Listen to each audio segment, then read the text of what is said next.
Yeah. So if you want to, I think you can start the introduction. Yes. Good evening, everyone. My name is Councillor Anna Abela. I am the chair of the licensing subcommittee. Today we have a number of people attending in person, and so for those of you watching online, you will be seeing the clerk letting people in. So we may have to wait until we start this meeting proper until everyone has entered the room, but that is essentially what is happening here. Should we let everyone in? Yes.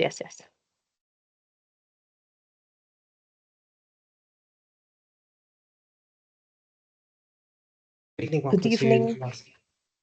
Good evening, everyone. Good evening to those who have joined online. My name is Anna Abela. I am the chair of the licensing committee. Today we have a significant number of attendees who have decided to attend in person in the council's premises, and so you'll be seeing the clerk admitting them into the room. So that might take a few minutes. Yeah, and if you could please adjourn the meeting for a moment, please, Chair. Yes, we'll adjourn the meeting until people are seated in the room.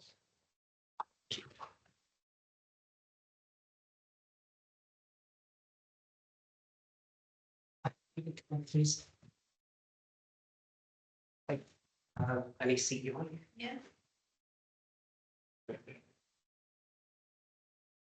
Well, I've chosen resident. Yeah, I think we're going to have to. Yeah, I mean, take. If you're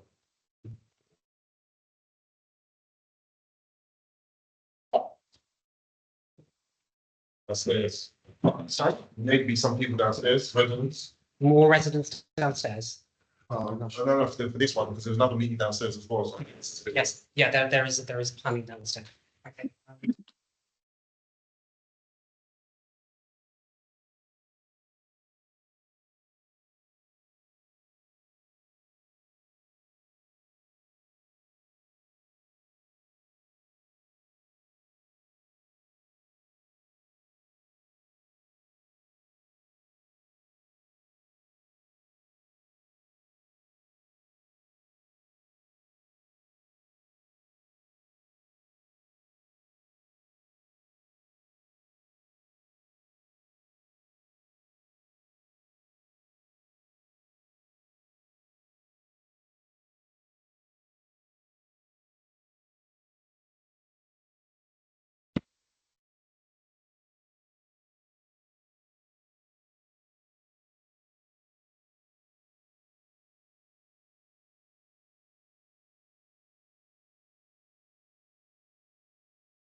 Is it your left? sorry, it is. Would you mind press by using the phone? That's Let's try to get out.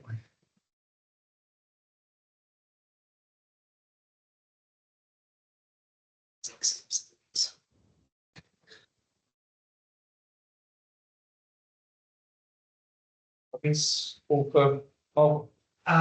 not for this one. Quite a few for the start of the other. For the second.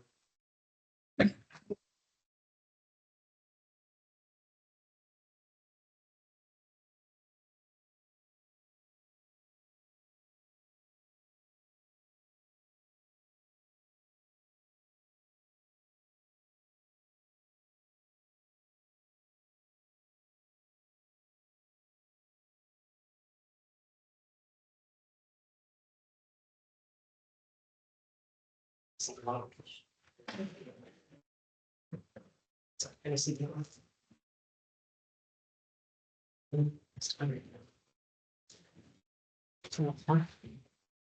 Was I going to speak to that one?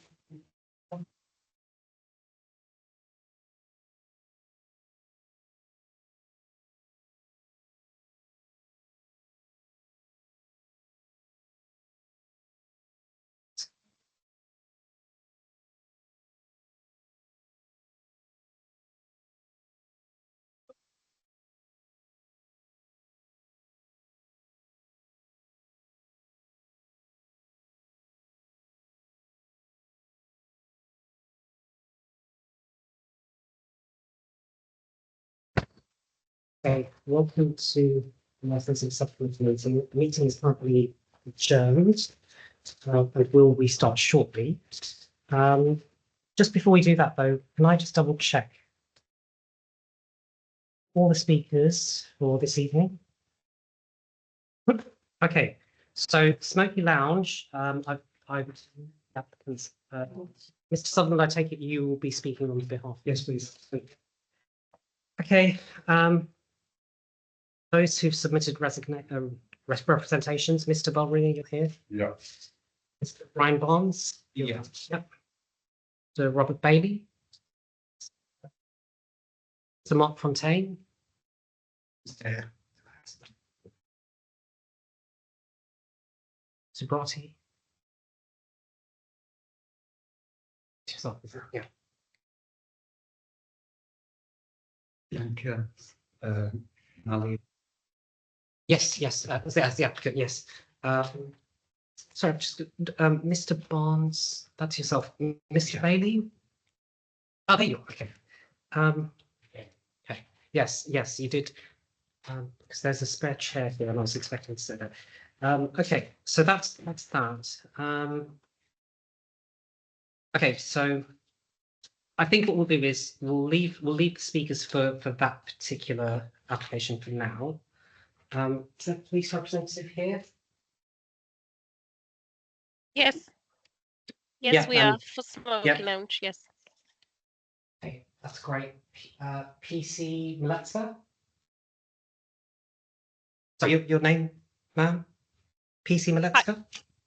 Yeah, I'm a sergeant on the Haringey licensing unit. So yeah. Okay, great. So I think that's everybody for the Smoky Lounge application. Okay, so what I'm going to do is now I'm going to hand back to the chair, who will take us out of adjournment. Councillor Abella. Thank you, Naz. Good evening, everyone. For those who weren't here when we started recording this meeting, my name is Anna Abela. I am the councillor representing Haringey Ward, and I'm also the chair of the licensing subcommittee. I'm going to start off by asking the other two committee members to introduce themselves. Councillor Da Costa, could you kindly introduce yourself? Councillor Nick Da Costa, member for Highgate Ward. Thank you. And Councillor Gunas, could you kindly introduce yourself? Councillor Makbule Gunas, I represent South Tottenham Ward. Thank you. Could the licensing officer please introduce herself? Good evening, everyone. I'm Dale Barrett, licensing team leader. Thank you. And could the council's legal advisor please introduce himself? Good evening all. I'm Robin Levitt, legal advisor to the committee. Thank you. So for everyone's awareness, this meeting is being recorded and it will be available for public viewing. Clerk, are there any apologies for absence? No apologies, Chair. All members are present. And are there any items of urgent business? No items reported, Chair. Thank you. Do the members of the committee have any declarations of interest to make? No. No. No. So I'm going to summarize the procedure that we're going to follow in this meeting. The procedure has also been emailed to all the participants by the clerk in advance of this meeting. For the purposes of any members of the public watching, we will first hear from the licensing officer. After that, the applicant will present their case. The objectors and the subcommittee will have the opportunity to ask questions.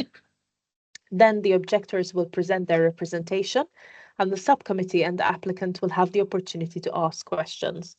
All parties will then have the opportunity to sum up, and then the meeting will conclude to allow the subcommittee to deliberate and reach a decision. This decision will then be provided in writing within 5 working days of this meeting. If you wish to speak, please raise your hand and direct all communication by the chair.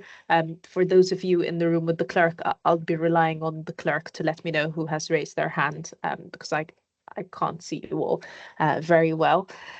We will take all papers as read, so there's no need. So you can assume that we have read the papers, unless, but of course you might want to flag anything in the papers that you would like to draw our attention to.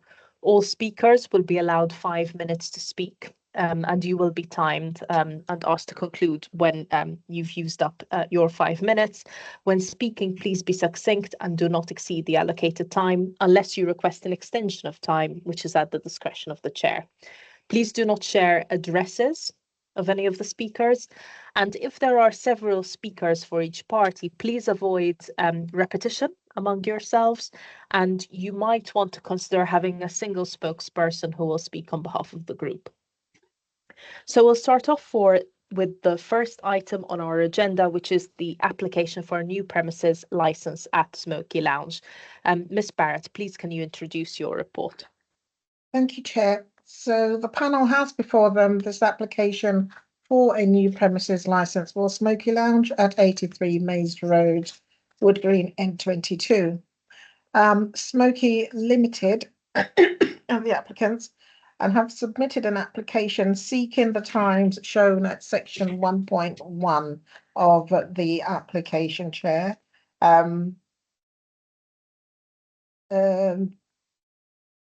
With the hours open to the public Sunday to Wednesday, 8 a.m. till midnight, Thursday, 8 a.m. till 1 a.m.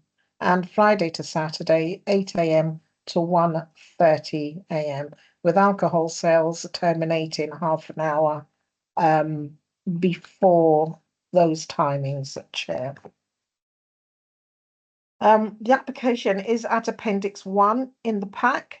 And during the consultation period, Chair, there have been representation submitted by parties who are in attendance here this evening. You've also got a letter of support in the pack, as well as a petition submitted by the applicants and the acoustic report as well, Chair. And just to cover off the other, you will recall at the last meeting, we did have some late documents, Chair, which are also now in the pack. I believe one was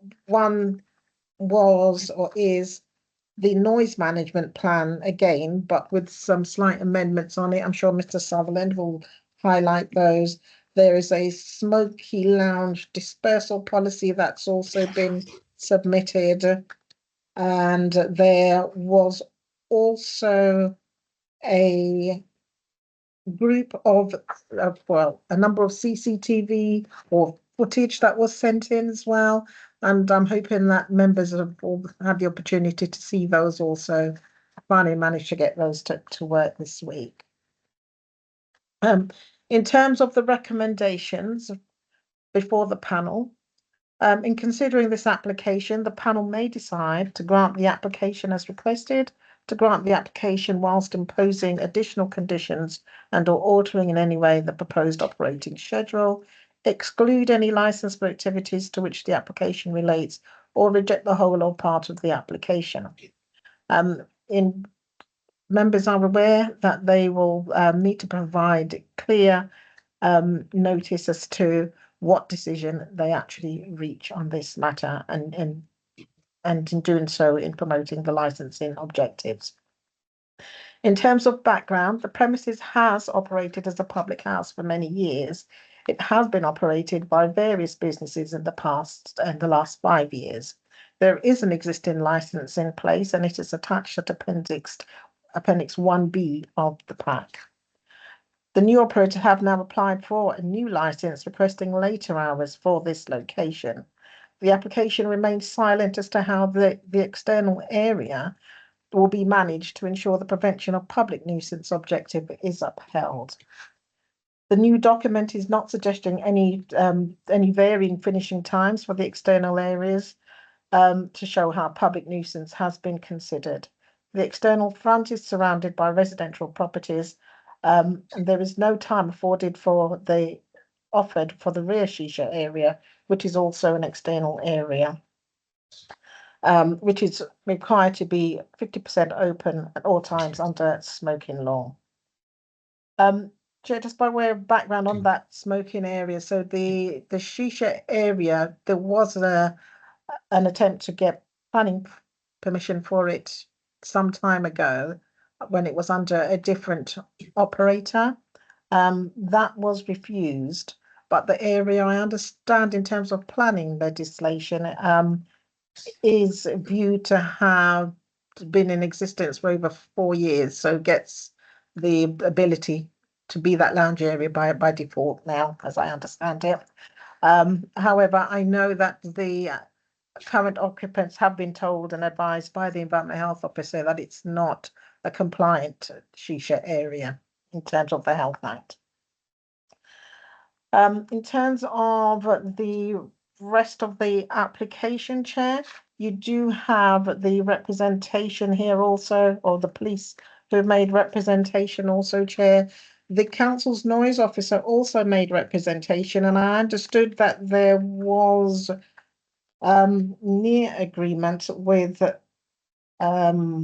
Smoky Lounge, Chair.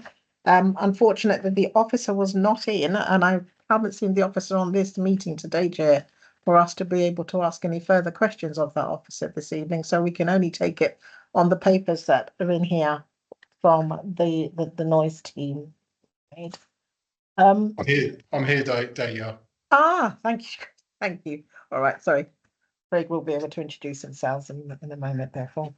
Okay. And I think, Chair, there I can leave it if you have any particular questions for me. Sorry, there is an awful lot of documentation on this particular application, but I know that the panel has been able to go through it. Thank you, Ms. Barrett. Councillor Da Costa, Councillor Gunas, do you have any questions for Ms. Barrett, or was that all clear? All clear. Then I think we can move on to hearing from the applicant. Mr. Sutherland, I understand you will be speaking on behalf of the applicant.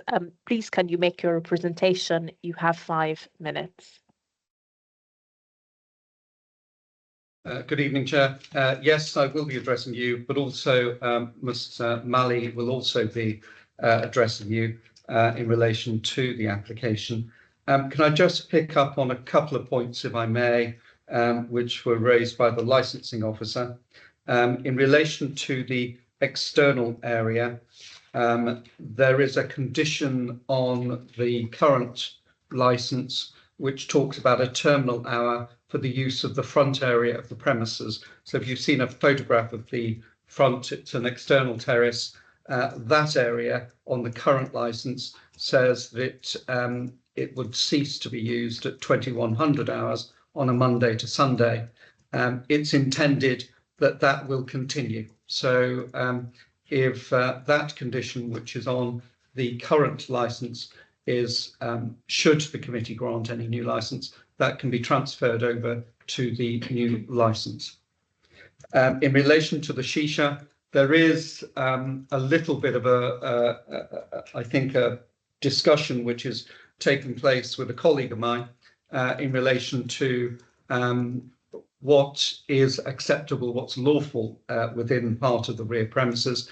I'm not looking to address you in relation to that this evening. That's a separate matter, and that will be dealt with, I think, separately. In relation to this particular application, the issue, I think, if I can put it this way, is probably set out within the agreed set of conditions which are towards the back of the bundle.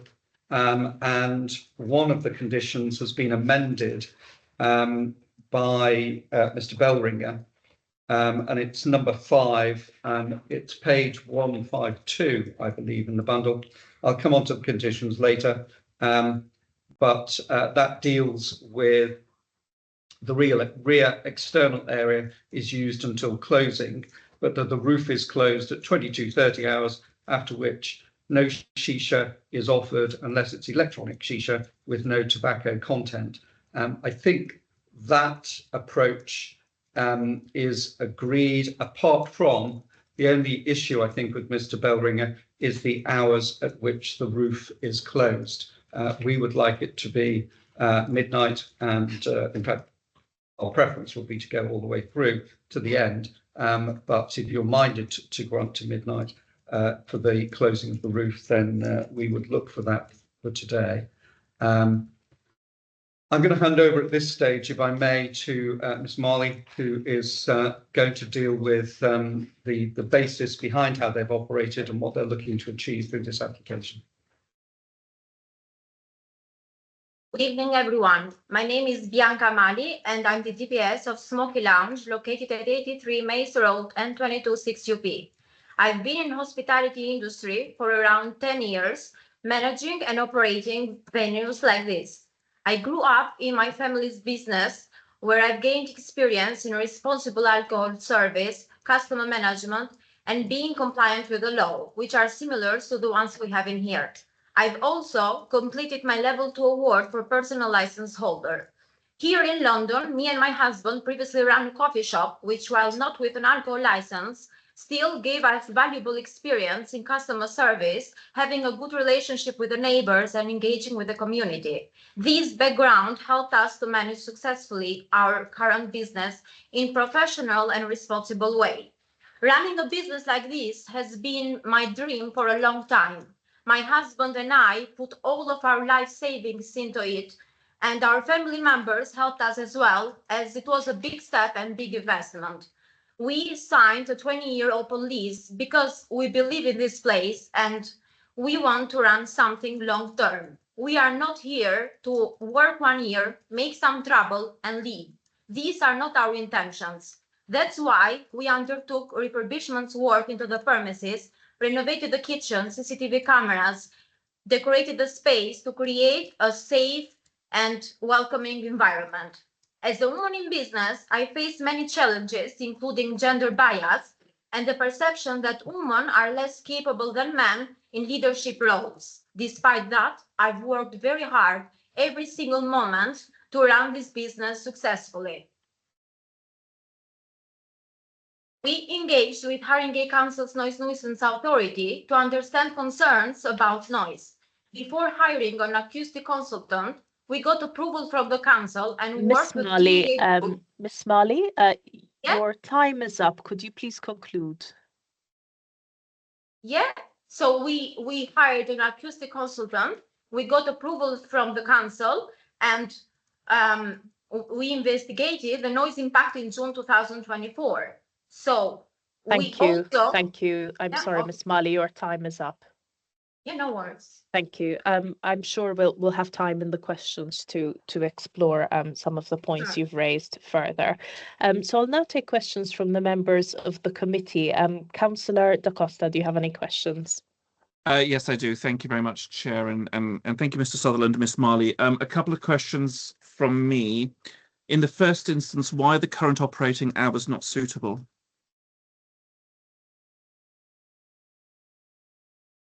You're talking about the hours on the current license, so Correct, yes. Yeah, the current hours, yeah. There's a balance, I think, in relation to any premises that's operating and operating with a license. That balance is obviously within the community, but it's also about making something which is not going to create a nuisance or create any crime and disorder, but is also financially viable. And the necessity for the additional time on during the week and also on a Friday and Saturday is really about the viability of the business and about making sure that it can sustain itself. It's blunt, but that at the end of the day is the key point, I would say. The issue, I think, is about how they operate without, with, put in a positive, promoting the licensing objectives, so making sure that there isn't any noise nuisance, and to a great extent, they've been able to establish that through the acoustic report that's been produced.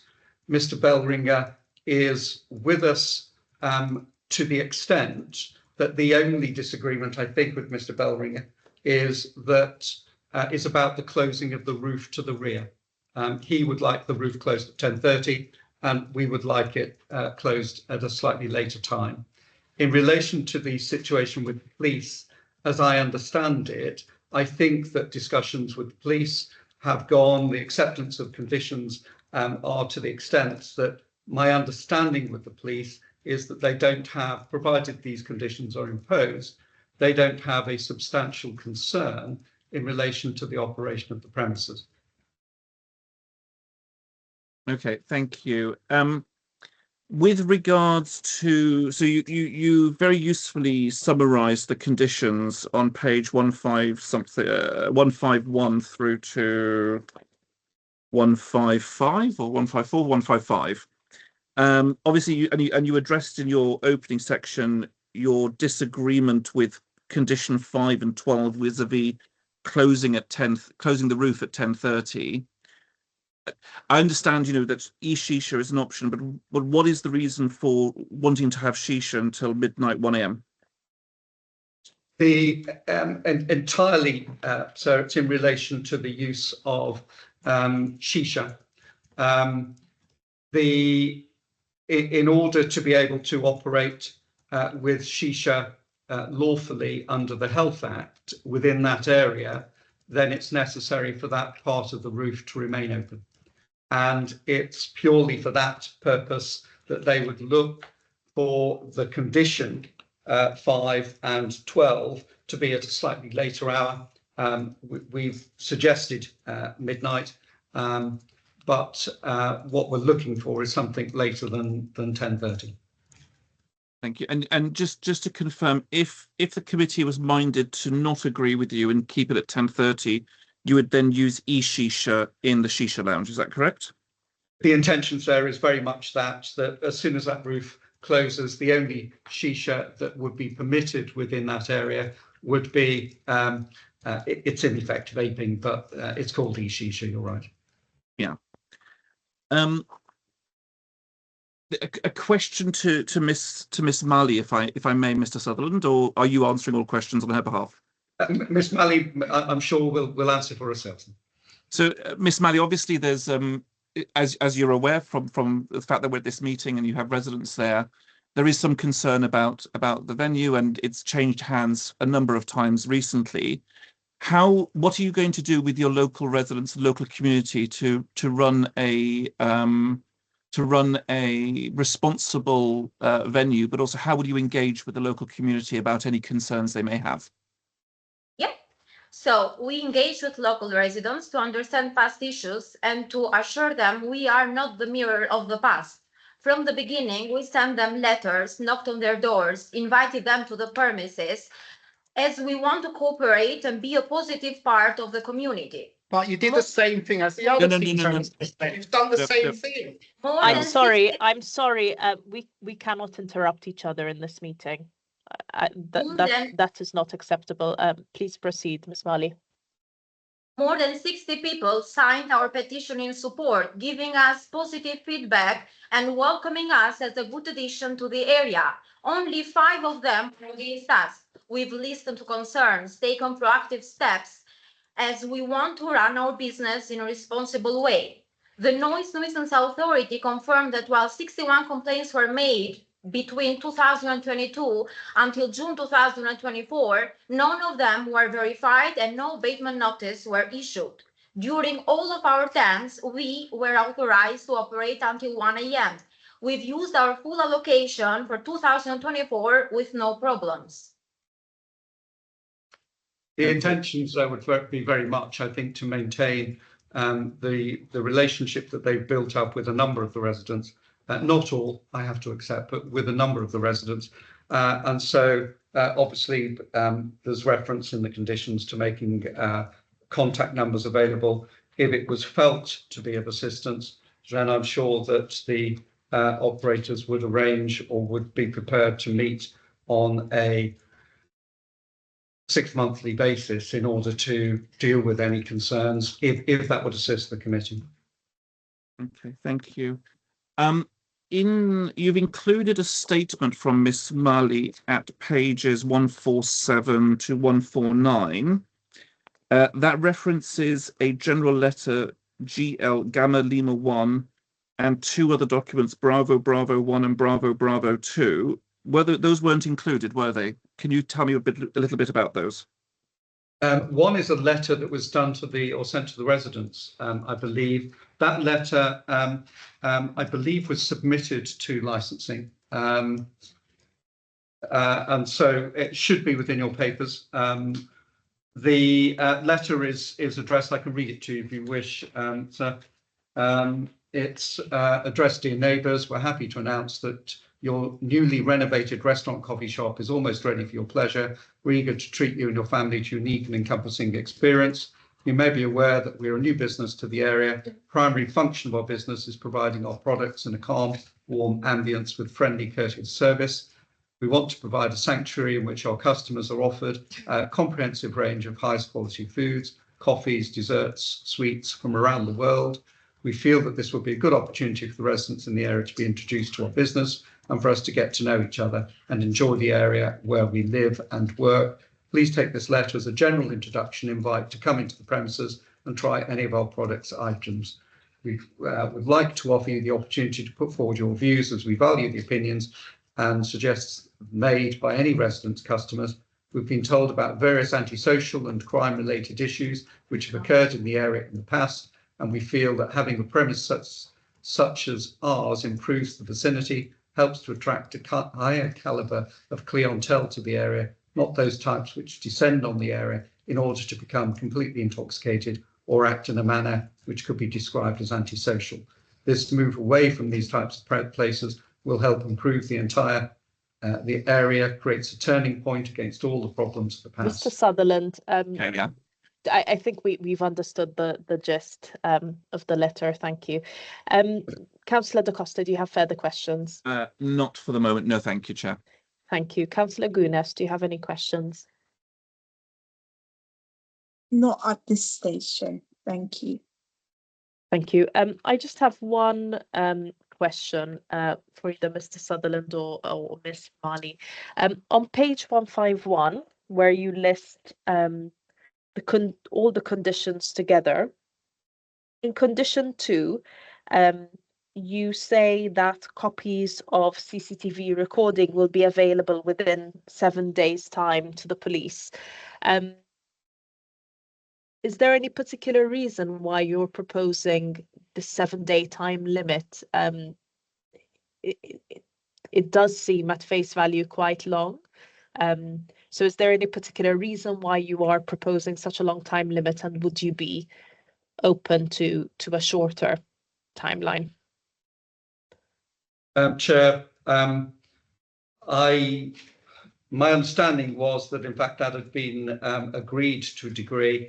If a shorter time limit is felt appropriate, then there's no objection to that. I was looking to see whether it had come off the previous licence, but it doesn't appear to have done. So I thought it was by agreement, but there's no difficulty if it's within a reasonable time. Thank you, Mr. Sutherland. So we'll now open the floor to those who have submitted representations to ask questions of Mr. Sutherland and Ms. Mali. Could I see with a show of hands who would like to ask a question? Perhaps Naz, you could help me with identifying who would like to speak. Yeah, so if you could put your hands up again, Mr. Barnes, Mr. Sribrati, put your hand, and Mr. Bailey as well. So that those are the three. Yeah. So it's Mr. Barnes, Mr. Bailey, and Mr. Sribrati. Okay, we will start with Mr. Barnes. Could you please ask your question to the applicant? Sorry, Chair, Okay. just before you start, the Sergeant also has her hand I up see. as well. I see. Apologies, I hadn't seen that, but I will come to you at the end, Sergeant Maleka. So we'll start with Mr. Barnes. Okay, I mean, I've heard a lot of rubbish in here. Excuse me, if you what I could wanna phrase know- your intervention as a question, please. You'll have Yeah. time to make Yeah. your intervention. Well, I want to know the noise is consistent in the Shisha area. You've been consistent in that. You knew about the problems before, but yet you started off doing the same thing as the other licensing holders before you, and the ones before them, and the one before them. You did it consistently, and we said, do the air test. You come out. If you hear it from beyond the wall, that means we can hear it. I see your guys up on the balcony, smoking whatever they're doing, You could clearly hear the music, and yet the music is still continuing. Why hasn't this area not been addressed correctly? Chair, what I would say in relation to this particular question is That was directed at the lady here, well, Chair, I'm here to speak on behalf of the applicant. but you're not the business owner. I want to hear from the person that runs it. No, I'm sorry. If the business owner wishes to be represented by her lawyer, she may elect to be represented by her lawyer. Thank you. So in relation to this particular question, there's an extensive report which was instigated at the request of the operators because of concerns about noise from the premises. So it's not something which has been ignored, it's been acted upon very seriously. So the report is very comprehensive. It is very clear in relation to what it says, that the voice noise is not cannot be heard away from the premises. Now, I think also what Mr. Barnes would probably agree with that. The issue for him, he says, is music. Now, in relation to the music noise, It's music. again, the what has been said in relation to the report is that there would be a noise limiter which would be set, and there's discussion certainly with the noise team from the council about what level would be appropriate in relation to that, and I think a level has been agreed, but the intention would be that that noise limiter would be set, and it would ensure that there would be no music noise escape from the premises. There is a condition which reflects that on the license, and there is also a condition which ensures that there's no noise generated on the premises or by its plant or equipment emanating from the premises, or vibration being transmitted through the structure of the premises, which gives rise to a nuisance. So the question that's being asked is addressed through this particular license, if it's granted, with the conditions that are posed. The ones I'm looking at are 13. The 20 deals with the noise limiter. This 20 is a condition which has been agreed with your officer, that I think should ensure that any music played inside of the premises is not heard outside of the premises. I'm assisted by Thank you, Mr. Mr. Sutherland. Can I now take? Possible? Sorry, I can't hear that. Just want to add something if that's possible. I'm the director of the company and Bianca's husband. Yes.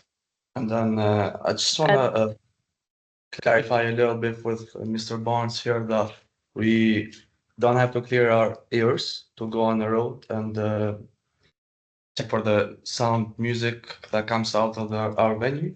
But if he's willing to let us into his house, then any noise that comes from his house, then yeah, then I'll clear my ears and then I'll go and do what's necessary. Thank you very much. You're being silly. I'm Please sorry. speak. I'm sorry. We're not More. going to be able to hold a productive meeting if we interrupt each other. And we should be careful what language we use in this meeting. Can I now take Mr. Bailey's question, please? Yeah, in your noise management plan, on New Year's Eve, you had a roughly 15-minute firework display on our doorstep. Does the noise management plan do firework displays?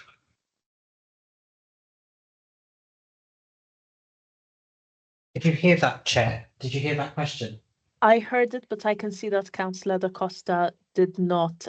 Could we perhaps move a microphone closer Sorry, to Mr. Bailey so we can You could repeat the take this question? seat here, which is.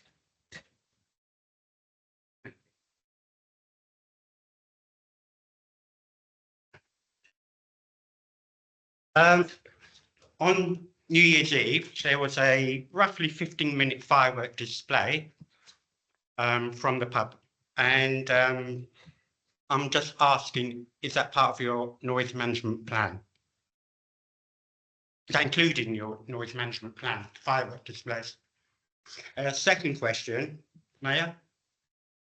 Do you call that an example of good relations with the community and neighbours? Because you probably terrorised everybody's pet within a 150-metre radius that evening.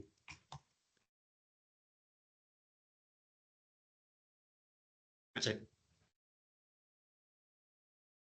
Chair, thank you. Picking up on those two particular questions that have been asked, it's not normal practice for the premises to operate with fireworks. There were fireworks, as I understand it, around about midnight on New Year's Eve into New Year's Day. It's not an unusual practice. I think had they been aware of concerns beforehand, it's probable that there would have been some conversation in relation to it. But I would ask the committee to consider that New Year's Eve and New Year's Day and the hours that cross between the two are extraordinary in the way that they're treated in this country. And it's the firework display, I think, was in no way of any comparison, and I wasn't present, so I'm probably giving a judgment that I shouldn't, but it wasn't a comparison to the fireworks which were let off at Big Ben and around the centre of London. I'm guessing it was a small display for the benefit of the community around them as well as their patrons. It's not intended that there will be generally a firework display other than, I think, key times, and by that I mean New Year's Eve. In relation to the terrorising of pets, of course, there's no intention to cause any harm or distress to pets. It's unavoidable. But that's something that they're aware of and no doubt can be taken into account going forward. As I say, it's not a normal part of their business. Thank you, Mr. Sutherland. I have Mr. Subrati on the list. I can see, I think it's Mr. Bonds who's raised his hand again. I'll come back to you once. I'll come back to you. What he was talking about. I'll come back to you at the end. I'm just going to make sure that everyone who raised their hand has a chance to speak, but I will come back to you again at the end. Mr. Subrati, could you please ask your question? Yes, my point is this, right? The Chichester area, where the loud music comes from, right from that area, right? Right, because a number of complaints have been made already. And the people that's operating 83 Mays Road, in a short space of time, they've had a number of complaints about this. When they first came there, they give the impression they were so different to everybody else. They weren't. They done exactly the same thing as everybody else was there. So they're no different. I'm sorry, this is the time for questions, not representation. So if you could frame your intervention as a question, please. What is your question? My objection. Your question. Your question. Oh, you will have time later for your objection, but for now it's any questions you have for Mr. Sutherland Yes. or Ms. Mali. The question is, why haven't all the tests are supposed to have been done? Why haven't they soundproofed the area?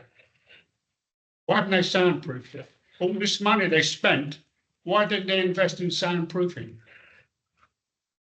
That cautions noise. Thank you, Mr. Subrati. Mr. Sutherland, Ms. Mali, could you kindly provide us with your answer? Chair, thank you. The repeat to a degree, but not to its full extent, but just refer back to the noise report, which has been prepared. The conditions which are proposed will address any issue in relation to music noise escape from the premises. A sound limiter will be set under this particular licence, and it will be necessary to get that set and in agreement with your noise control officer to enable the music to be played. The noise complaints which have been made, and there are records of, unfortunately, for whatever reason, and I'm not party to whatever that reason is, have never been verified and never been corroborated by the attendance of officers. And therefore, as I understand it, your officers have never witnessed any music noise escape from the premises, which would cause any nuisance to people in the area. That I think is important, but irrespective of that, we are not resting on our laurels. We are saying that we've the conditions, should this license be granted, the conditions on it would prevent any noise escape from within the premises affecting the residents nearby. Thank you, Mr. Sutherland. Sergeant Maleka, would you like to ask your question? Thank you very much, Chair. I have just one question for Mr. Sutherland and Miss Malley. Firstly, thank you for meeting myself and my team on the 15th of this month on the unannounced visit to the premises during the late evening, almost the night, where we carried out license visits. So based on the submission to the pack, which is already available in the bundle provided by my colleagues, I just wanted to make a reference to the mention about proposals to implement zero tolerance on drugs policy. My predominant concern is obviously to try and uphold the licensing objectives, but from the police perspective is the prevention of crime that really interests me. I was actually able to run the review of crimes reported within the area or from within the vicinity of the area or in the premises themselves, and I'm sure the DPS would be pleased to hear that it only returned 4 crimes which weren't relevant to the premises.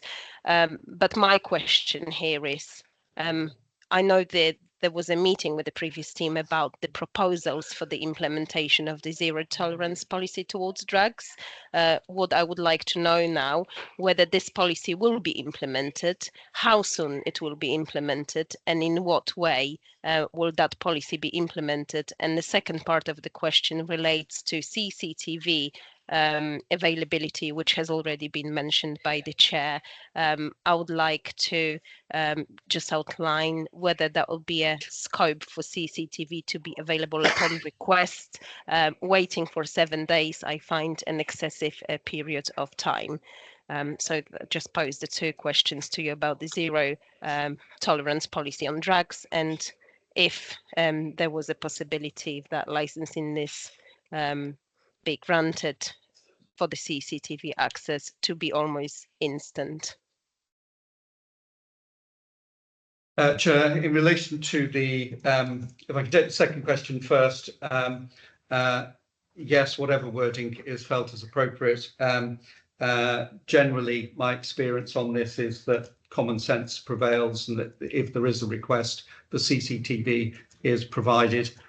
Sometimes the request can involve a significant amount of data because it involves a number of different cameras. That can take a period of time, but shouldn't really take, I would have thought, more than a day. So certainly it can be provided on request, and I'm sure common sense takes over from that.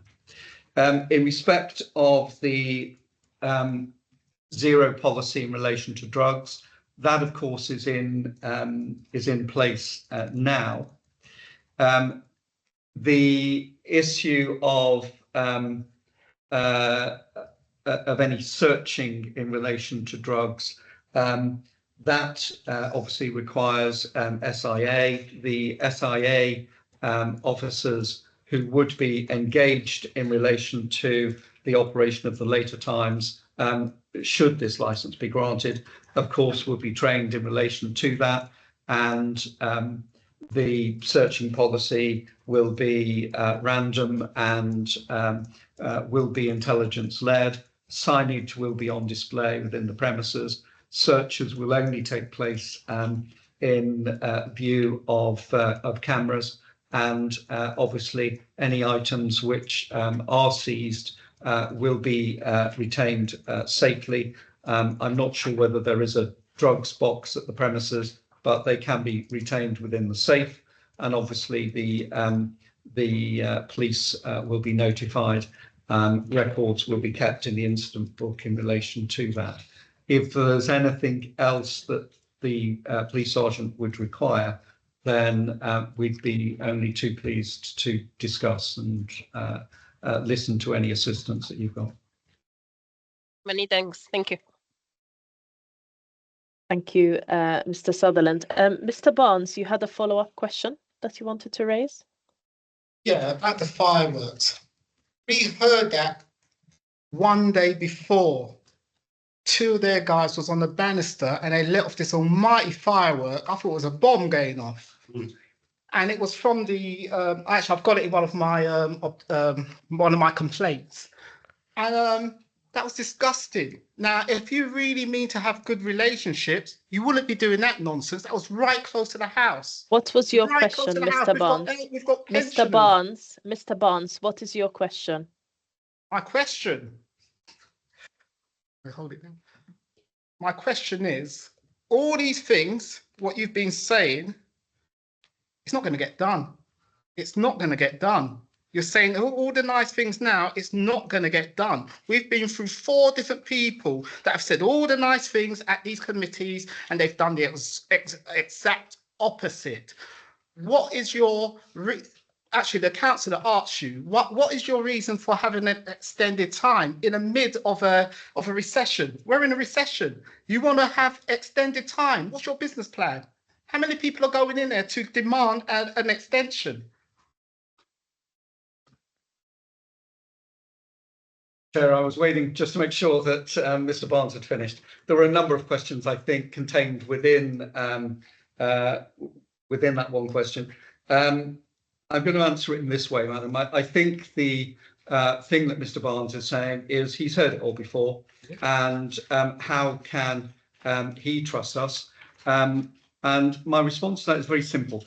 The reason that that the new license application has been applied for is to make sure that the conditions which are proposed within it, should this committee grant the license, are robust and enforceable. And the operators will be judged by their compliance. If they don't comply with these conditions, then a number of things could happen. They could be prosecuted for the offence of not complying with the terms of the licence.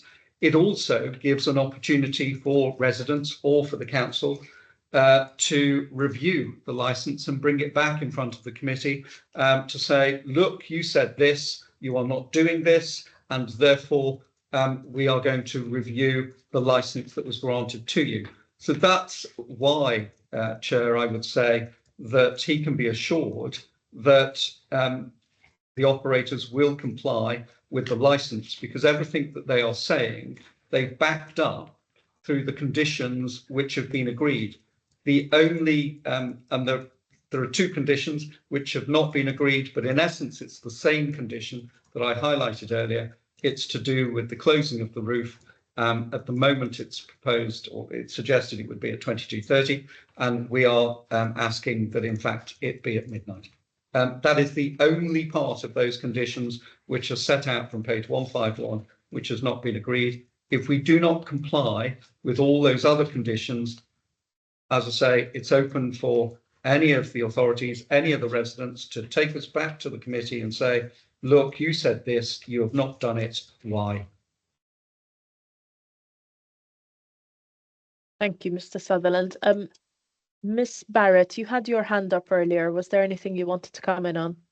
I was going to, Chair, I was going to explain to Mr. Subretti that it's very hard to do sound insulation when the legislation or the law requires for the shisha area to be 50% open. It was just to point that particular factor out to him. But on the back of what's just been spoken about and the question from the sergeant, on page 22, within the application pack, it does say the premises shall operate a zero tolerance policy to the supply and use of drugs. And on the back of that, I'm asking Mr. Sutherland and his clients if they will be submitting a written policy on this, on the matters that he's just finished going through, if there will be a written policy submitted for us. Sorry, Ms. Barrett. If it would assist the committee to have a written policy, then it certainly can be put into writing and provided. Not a problem. Grateful, thank you. Thank you, Ms. Barrett. So we will now move to hear from those who have submitted representations. We'll hear from you one by one. Just a reminder that you have 5 minutes each to speak. If you would like to have one person represent more than one individual, you can pool your time so that one individual has more time to speak. So please do let me know if that is something you would like to do. So we're going to start off with Mr. Bellringer. You have 5 minutes, Mr. Bellringer. Thank you, Chair. So as Mr. Sutherland did say, is the noise and nuisance team has sort of one issue regarding the closure of the roof. On the noise and nuisance front, we have received 17 complaints from local residents, which haven't been verified by either the noise service isn't on, or when officers have attended, no nuisance has been witnessed, or we've been unable to go inside someone's property to assess the noise from inside the property, which is obviously a requirement for us if they're breaching anything for us to then issue a legal notice. On the front of the issue regarding the roof is we have tested the premise with 14 tens throughout the year. The stipulation that we put on there is that we would have, the roof would have to be closed at 10:30. They can carry on their licensed activity in the back till 1 o'clock in the morning, but the roof would have to be closed at 10:30. We feel that that's sufficient. We've had minimal complaints and we haven't ascertained if that is an issue. If we've had complaints, there is no noise nuisance and we're happy with 10:30 with the roof closed. Obviously, regarding licensing objectives, is that prevention of public nuisance, we feel that if there is 60 people in the back area, that the noise breakout will probably impact residents. And we're trying to prevent the public nuisance. And ultimately, we've tested 10:30, 14 times with tens, and we feel that is sufficient. Thank you, Chair. Thank you, Mr. Bellringer. So we will now move to Mr. Barnes. Mr. Barnes, you have 5 minutes. Chair, do you want to hear from the police before? I had the police at the end of my list. Okay. I will come to the sergeant at the end. So Mr. Barnes. Well, we've heard all this before. They've done the same as the people before them. I'm sorry, we're the residents. We have to contend with this nonsense. So we do not consent to them having the next extended time under any circumstances. They've shown not to be trustworthy. This guy's had the opportunity to give me his number twice. He hasn't done that at all. 2 weeks ago, 3 of his people came and tried and intimidate me on the high road. Disgusting behavior. And I'm not that easily intimidated. I'm not easily intimidated. All right. So please, I'm not happy with this process. We are saying, and the community, well, some of the community is in here right now, and not one person in this room wants to see them having an extended license. It doesn't warrant it. There was noise coming. There's been noise coming from the Shisha area every other day. We've called out the noise team. The majority of the time when they've come, they've either missed it or they say, well, it's not loud enough, whatever. We live in the area. We have to contend with that. It's loud enough. I'm hearing it from my property. We've heard them say again and again, they will comply, they will comply. They know the laws are weak, so they will not comply. They will mess you lot around until the end. We do not consent, and we are the neighbours. So all the people in the back, they do not agree with this nonsense. We have to contend with this. The noise team goes off at 2 o'clock. The police don't even intervene. So as far as we're concerned, no. And I say again, I will not be intimidated by their 3 little friends. Approached me 2 weeks ago about saying my brother. I'm not the guy's brother. It was probably him that lit off the fireworks on top of the roof. Anyway, we're not going to be intimidated, and we will state our opinions. And we do not consent to them having extra time. They've made a poor reason for them wanting an extended time. What, for how many people? 4 or 5 people? That makes no sense in the middle of a recession. That makes no sense at all why they would want an extension. People are tightening up their pockets. It makes no sense.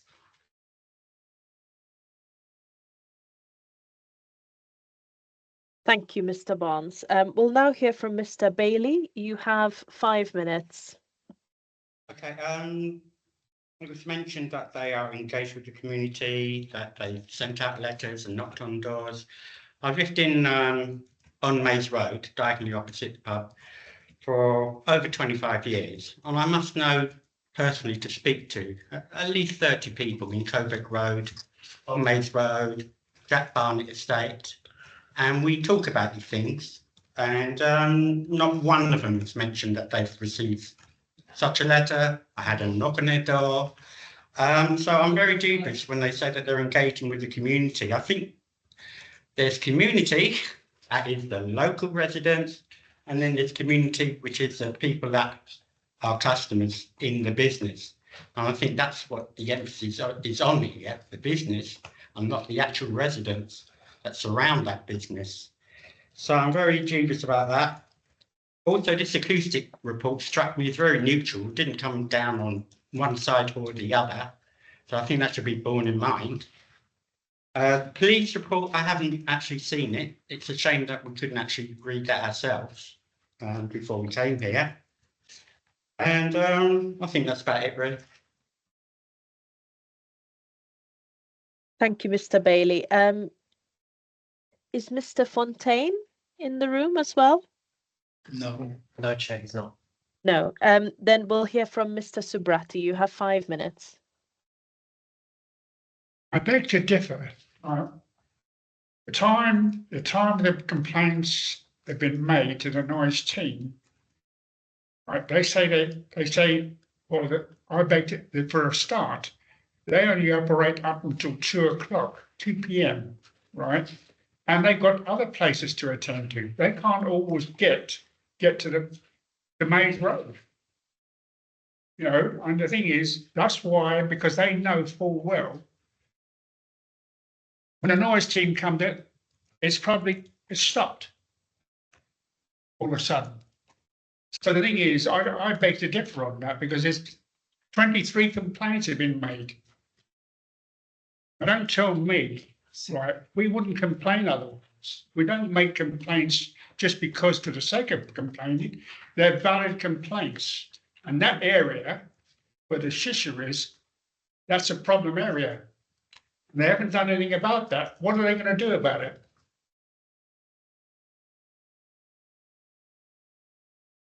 But to you. Have you concluded, Mr. Subrati? I said over to you. I'm finished, yes. Thank you. Thank you. So we'll now hear from Sergeant Maleka. You have 5 minutes. My name is Kisi I'm here. I'm here. okay, that's fine. Sorry, I had some IT issues. I'm back. Right. Okay. Thank you very much, Chair. Thank you, everyone. Police representation has been submitted. One of my officers sits on the call as well. I just wanted to reiterate with regards to what we wanted to add from ourselves as a new team that just took over from the previous team, is to make sure that the licensing objectives are adhered to, and specifically important for me, as mentioned already, is the prevention of crime and disorder. And if such a policy with zero tolerance on drugs is submitted with the bundle in writing, then I'll be content that the DPS and the director, the company itself, are looking at upholding the licensing objectives and working with the other agencies and the authorities. Like mentioned before, the relevant check on reported crimes has been run by myself. I refreshed this check today as well. And the reported crime within the vicinity were 4 reports, just for everyone's knowledge, because I'm sure the residents would like to know. And those crimes do not relate to any incidents on or outside the premises. The reported crimes are in the roads which are quite at a distance from the premises, and they link to the possession of drugs. Hence why I'd like to stipulate how important it is that the written policy is put into place. And that's the only other addition I want to add on top of the representation that's already in the bundle. Thank you. Thank you, Sergeant Maleka. So we will now move to questions, and we'll first take questions from the members of the committee. Councillor Da Costa, do you have questions for any of the individuals who made your presentations? And if you could go through your questions one by one, if you have more than one. So if you could state who your question is for and what your question is. Of course, thank you, Chair. So my first 2 questions are for Mr. Bellringer, if I may. So firstly, Mr. Sutherland mentioned condition 20 about the noise limiter.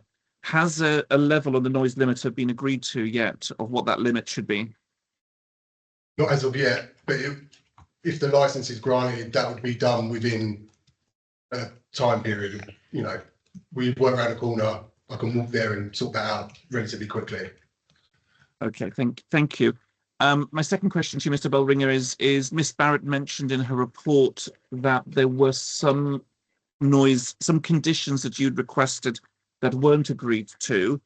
Just for completeness, does that refer to the roof being closed, or were there other conditions that you had suggested which weren't agreed to? That was the conditions, is just about the roof.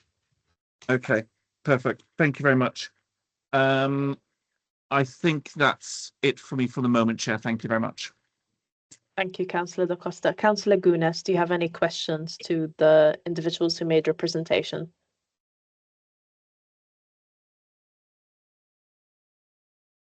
Just a quick clarification to Mr. Bonds.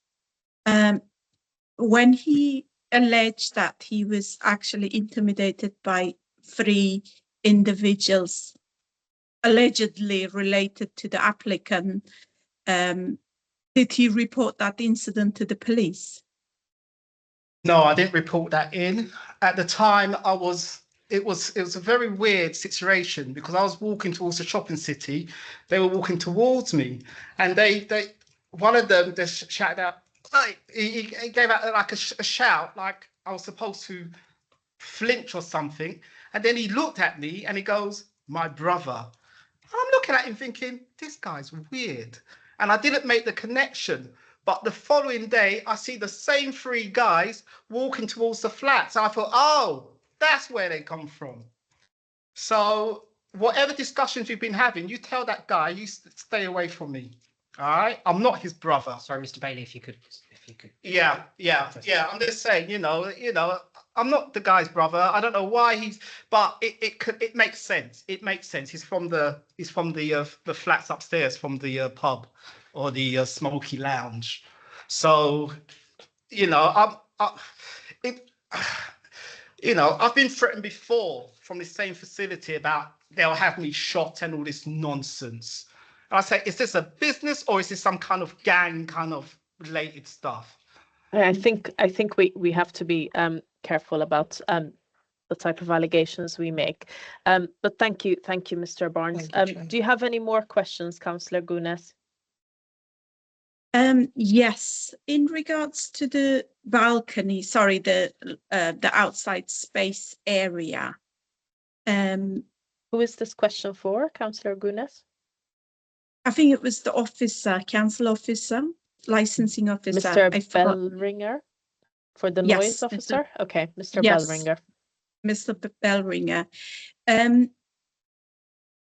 So you mentioned that the recommendation in order to sort of, like 10:30 in the evening to close the space, outside space, in order to make sure that obviously the noise is reduced, and it's like a balance for residents as well as for the business.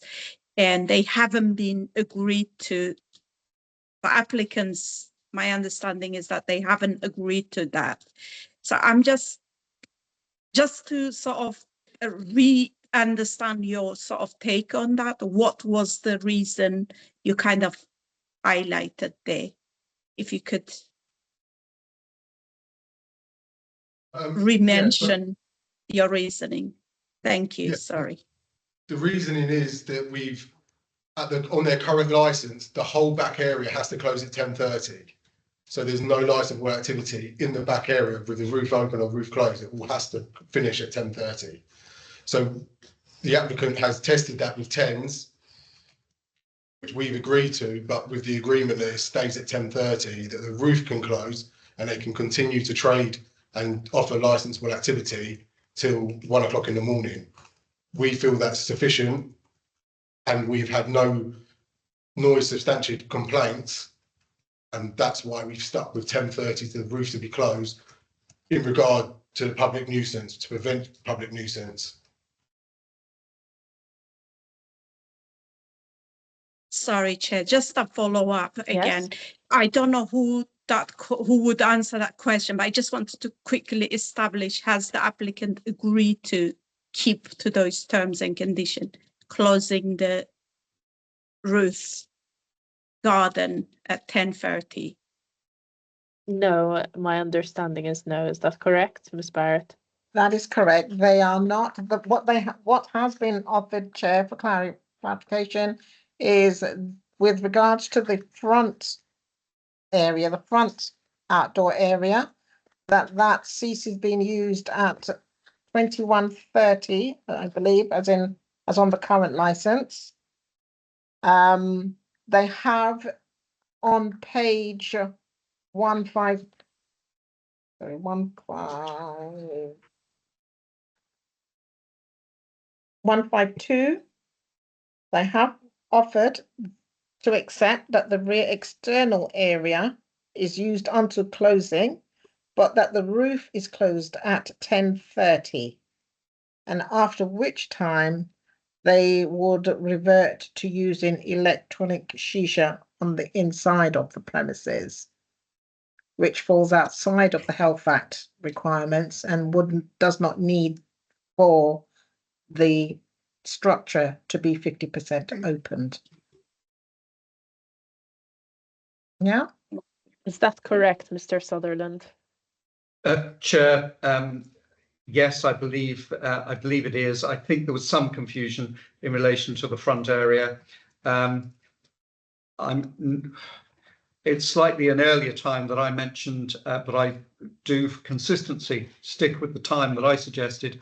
On the current license, it says that the terminal hour for the use of the front area of the premises, which I took to be the terrace, but I may be wrong, it's 2100 hours. 2100 hours for the front not area. 2130. Not 2130, 2100, sorry. I was trying to find it here while I was talking, thank you. 2100. And that's taken from the hours on the previous license. I've taken the previous license off the previous papers, so I've got it as page 33, but I think you said it was appendix 1B, but I'm not sure of the page number. Councillor, if that will help you, it's on page 39 of the bundle. Thank you.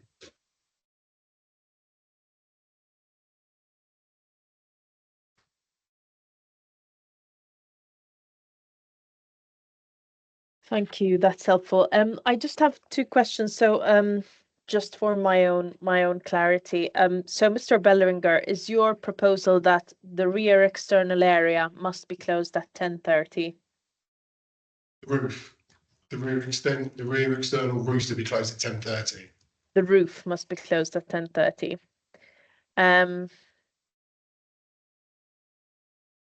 Chair, if it assists, there was, Mr. Bellringer did produce some changed wording, but I'm not sure that it's shown on the papers, on your papers, which is condition 5, but says that the rear external area is used until closing, but that the roof is closed at 22:30 hours, after which no shisha is offered unless it is electric shisha with no tobacco content. I think that was the wording that Mr. Bellringer proposed last time. Correct.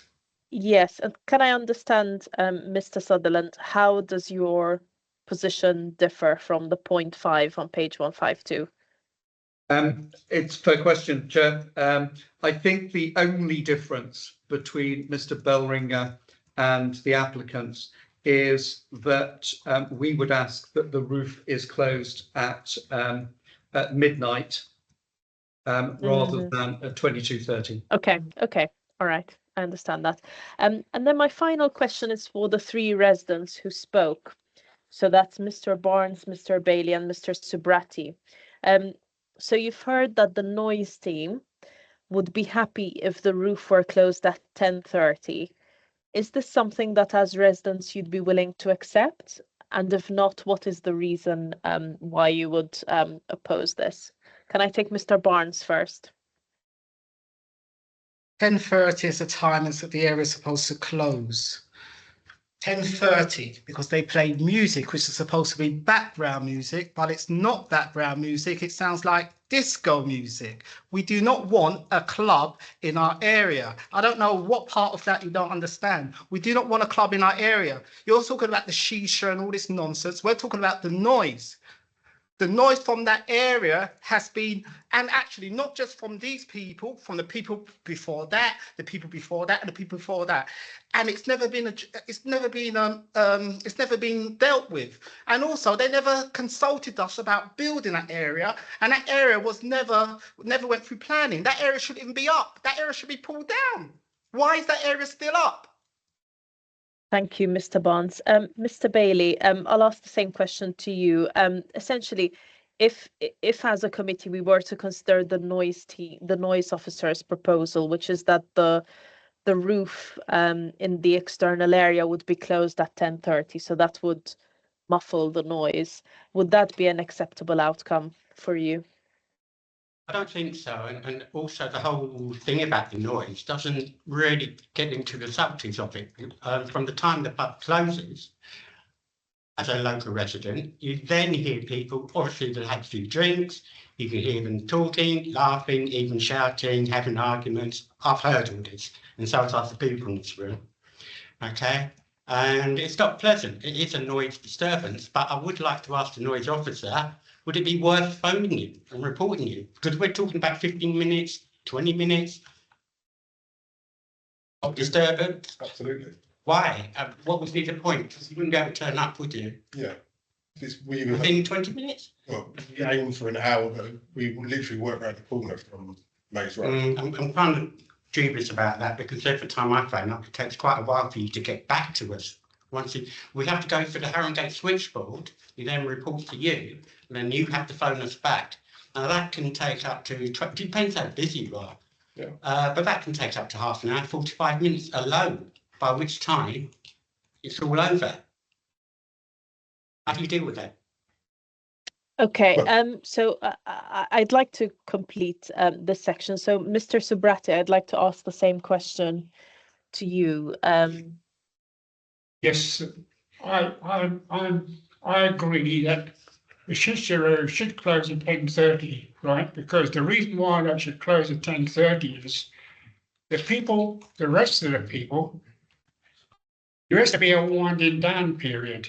I don't think the establishment they understand what a winding down period is. It means to say, I've been to bars and restaurants alcohol doesn't get sold. End of. People go and they go in a good way, right? And if you've got all the events, right, security should be employed, at least 2 security men. They don't do that. Proper security men, Frank.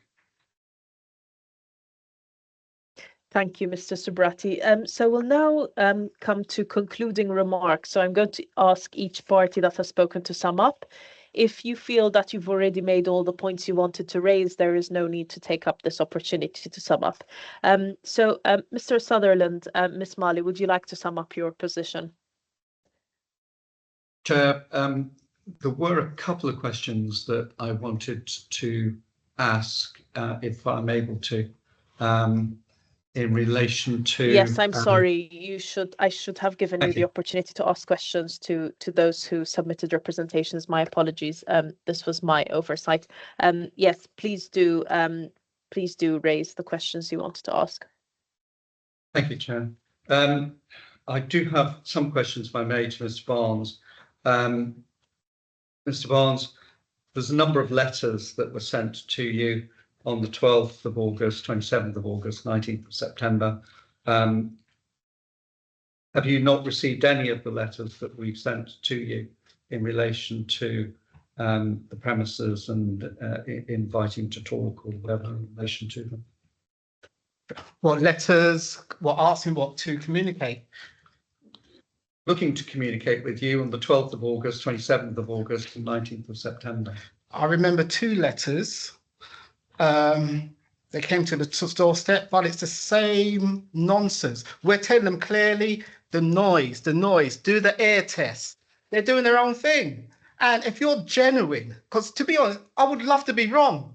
But at the moment, you've proven me right again and again and again. You're not observing the noise. 2 of you guys was on the banister the other day. I could hear it Sunday, late, actually it was 12:20 in the morning, I could still hear it. Lights are still being left on. I came back one time 2 weeks ago. I saw the lights on the doors open over your time. Why was it still open? If you obey the laws of this country, why are you going against the laws of this country? Mr. Barnes, did you ever reply to any of the letters that you received? I think you mentioned that you'd received 2 of them. Did you ever reply to them? I've replied directly to these owners here. Directly.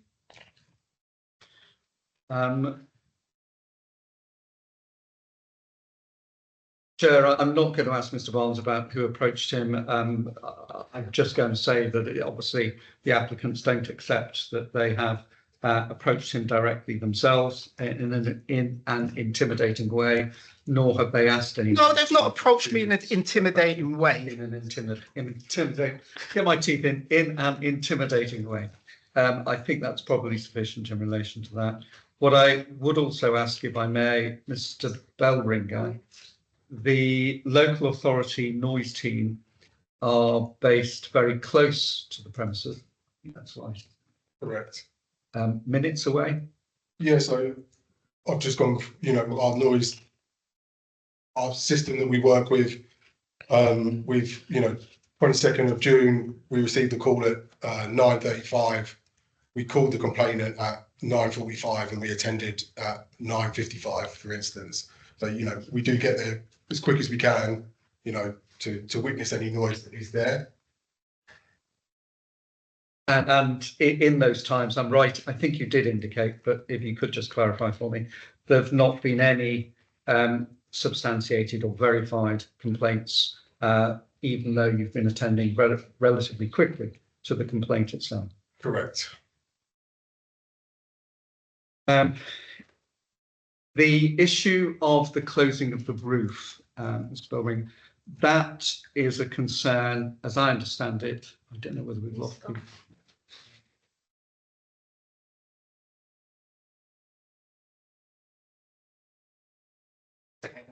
They're still connected on the laptop. Yes, so yes, we can hear just you. the television's gone off. Sorry, Chair. It went completely blank here, and I, for a moment, was worried. We can still see you and we can still hear you. Thank you, Chair. I will carry on then, if I may, to Mr. Bellringer. I just need to pull my thoughts around as I was distracted by the screen. So, Mr. Bellringer, the issue in relation to the closure of the roof at 10:30, the concern is in relation, as I understand it, is not in relation to music noise, because music is covered and will be dealt with by the noise limiter. The concern is in relation to voices. Ultimately, yeah, prevention of public nuisance. But in relation to customer noise. Yeah, people in the back area. I'm sure that you've read through the acoustic report, which indicates that with the scientific measurements that have been taken, that the spoken noise from the premises should not cause any nuisance at all. Are you not? Is your concern not assuaged by looking at that report? It goes some way to the noise report is comprehensive in its aspect, and we agree with points on there, but we still feel that we need to uphold the licensable objectives, and prevention of public nuisance is a large part. And you know, we do hold thoughts on 60, 70 people in that back area, potentially intoxicated, that could cause a noise nuisance. And then the final question really I've got from Mr. Bellring is in relation to the complaints that have been received by the council. All of those complaints relate to music noise, not to any other type of noise. Correct. 2 of my complaints was relating to voices, but the majority is music. I'm sorry, Mr. Barnes. You've had your turn now. Now it's Mr. Sutherland's turn to ask questions. Thank you, Chair. I just had one question, if I may, for the police officer. Please go ahead. The Sergeant, I just wanted to clarify that I was understanding what you were saying is that in relation to the application, if the licence were to be granted with the conditions which were proposed, the police, that would address their concerns in relation to the promotion of the crime and disorder licensing objective. The only concern, the only issue that appears to be still outstanding is the requirement for a written drugs policy. And if that was submitted to you within 7 days, I'm asking, would that address that particular concern you have? I can answer that. I know my officer is available here. I can't put the camera on, but yes, I can answer that question, Mr. Sunderland. And the answer is yes. If the written policy with relation to the zero tolerance on drugs was submitted within 7 days, then we'll have no further representations. Thank you, Officer. Chair, I am asked if I could ask one further question to Mr. Bellringer. It may be that he's able to assist me. It may be that he is not, but it deals with, we understand that the council has a noise app in use. Yeah. And I think the question is one, obviously, it could help the residents in relation to making complaints, but is it able to collect any data and noise to assist the premises in dealing with any complaints, or is it not sophisticated enough to do that? It's recorded off residents' phones and it's submitted via the app. It's ultimately, electronic diary sheet is how it's used. But if that was maintained, then of course that information would be available to the operators, and if necessary, action could be taken. No, we still need to witness it in person. But if there were concerns that the noise team had, even though they hadn't specifically witnessed it, would they raise it with the operators and say, look, we've had these complaints, we've not witnessed them personally, but we're raising it with you because it might be an issue that you need to address? Yeah, we would look at that, yeah. Thank you, Chair. Thank you, Mr. Sutherland. Ms. Barrett, did you have a question you wanted to raise? Yes, this happens all the time, Chair. Put my hand up for one thing, but then something else is said. Can I just point out, please, Chair, because the issue about the noise app, the noise app has come up because it's come up in other situations. For instance, residents have asked that in relation to the Finsbury Park events and can we use the noise app? And the guidance that we've had from the acoustic specialist is that, you know, no two noise apps on your phones are going to be the same. Basically, how your phone interprets noise will depend on the make and model of your phone and all too many variances, really. So once it may be captured, there's no, you know, it wouldn't be used as, you know, the final say in something, basically. Yeah, you can't beat the officer needing to turn up to hear and listen and gauge and make an assessment. And what I'd initially put my hand up for was we're hearing that noise limiter was going to be in use. Can we also please bear in mind that live music is being applied for under this license? Live music is not going to be limited by any equipment, I'm afraid. It's just not going to be facilitated under that particular scheme. I'm sure if Mr. Bellringer wants to agree or disagree with that, but my understanding was that live music would not be managed under an in-house system in this way. Thank you, Ms. Barrett. Did you want to come in on that point, Mr. Bellringer? Yeah, I agree. Obviously, live music normally is a band or someone that will be there and they normally bring their own equipment and then that can bypass the noise limiter and then that obviously can give rise to noise complaints. Thank you, Mr. Bellringer. Who is it that wants to come in, please? Chair Robert Sutherland. I was just looking to come in on that point, if I may. And whilst I'm doing that, of course, I'm just looking for the specific wording in relation to this particular condition. The only thing that I would say in relation to this particular condition, it's condition 20, it's on page 153. It requires all of the equipment to go through the sound limiter. And it says that no additional sound generating equipment shall be used on the premises without being routed through the sound limiter device. Now, if that means that the live music is restricted in what can be provided, then so be it.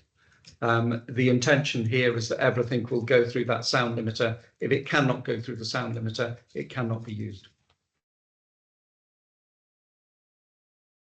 Thank you for that clarification. Thank you, Mr. Sutherland. So we'll now move to concluding remarks. We'll start off with the applicant. Could you kindly sum up your position? Chair, thank you. In relation to this particular application, it is a new license. The proposals, the conditions, the hours are specifically tailored to this particular application. And you have heard from your officers that the majority of their concerns have been addressed. There remains one issue in relation to the closure of the roof. You have read, and the committee will have read, the acoustic report and also the supplemental report, which follows a degree of discussion which took place between the noise team and the applicants.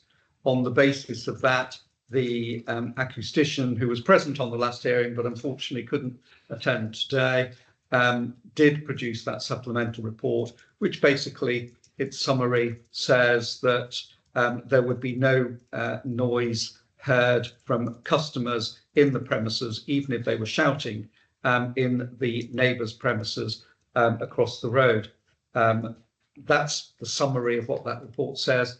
The issue about music noise escaping, which has been the only basis of complaints which have been raised, even though they've not been verified, that is addressed by the conditions and by the installation and setting of a noise limiter. I would commend the application to the committee. I think that with these robust conditions, that's the basis on which those residents who still have doubts can be satisfied that these applicants will do what they say that they're going to do.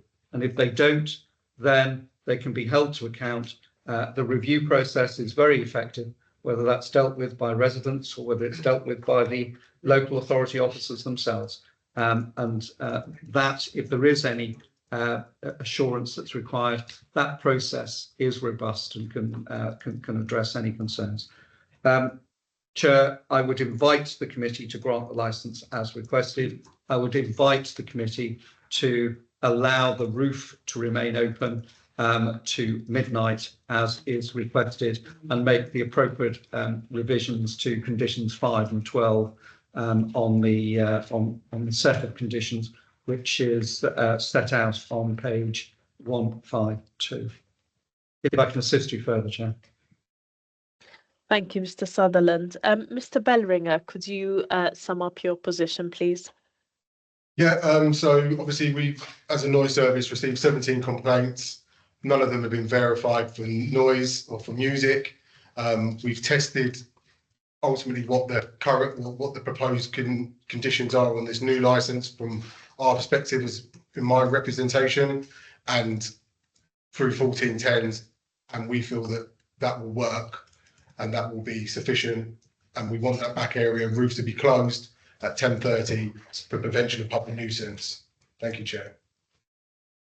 Thank you, Mr. Bellringer. Mr. Barnes, would you like to sum up your position, please?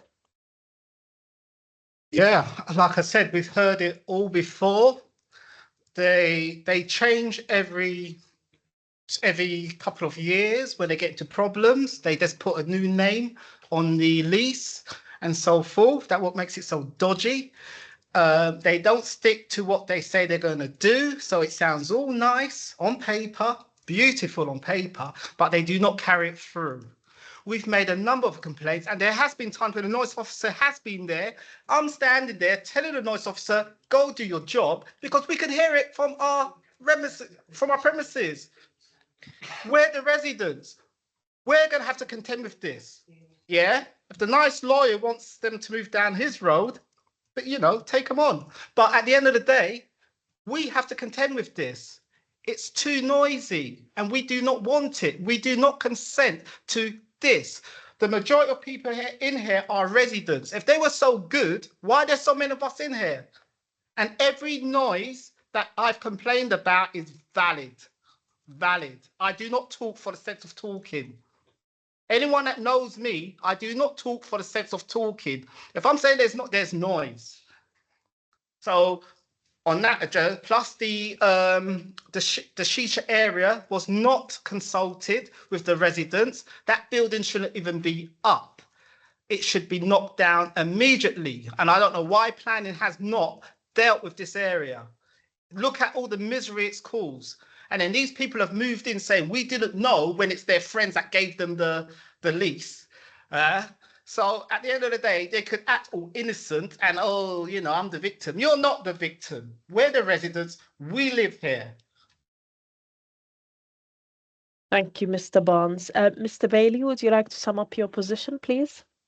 I'll iterate again that I know quite a lot of people who on Jack Barnes Way, Coburg Way and Mays Road, and I talk to them regularly. If letters had been sent out, trying to communicate with them, I would have known about it. And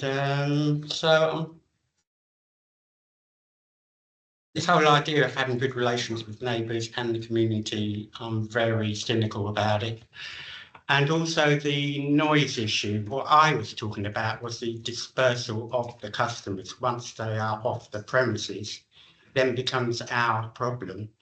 And I don't think, in my experience, the noise department, as good as they are, actually, will be able to turn up when it's all I'm talking about is, say, 15 minutes or 20 minutes of people shouting. Because you talk louder when you've had a drink, don't you? and slamming of car doors and putting on the car radio or whatever. Sorry, excuse me, there is a licensing subcommittee in progress. Could you please allow the speaker to speak? Thank you. So those 2 points are, I'm very cynical that anything can actually be done practically. Thank you, Mr. Bailey. Mr. Subrati, would you like to sum up your position? Yeah. I've been in establishments where they play background music, soft, right, and people are quite happy with it. Background music has never been played in that establishment. They don't know what background music is, and I don't think they're equipped for it. Right? They only play one kind of music, and it reverberates. You can hear it. You know, and the thing is, it's an issue they haven't addressed. Right? They want extended hours, right? I'm not in favour of that. If they couldn't operate in the time frame they've got now, what would it be like? I'd dread to think what it would be like if they get extended hours. It's going to be problematic because I don't think they can't manage that establishment. They're not managers. They've never managed establishments. They don't have any qualifications as managers.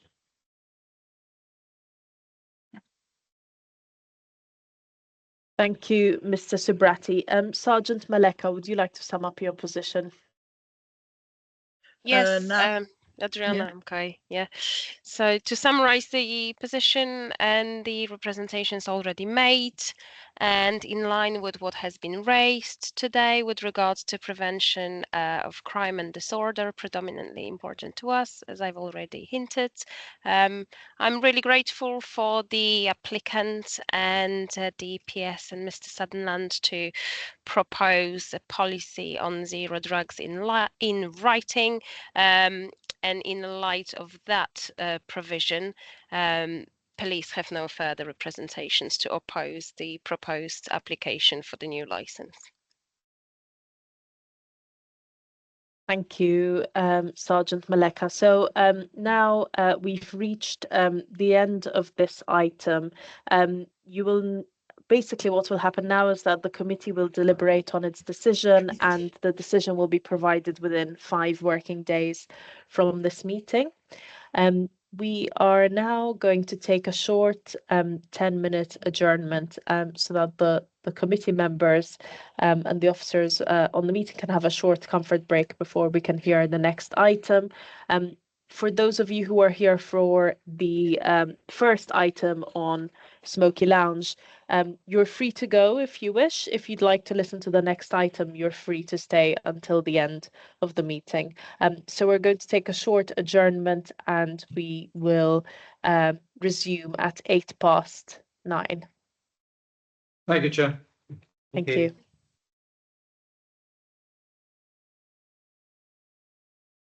Excuse me. Can we open some windows or something? Yes, we can open some windows. Thank you.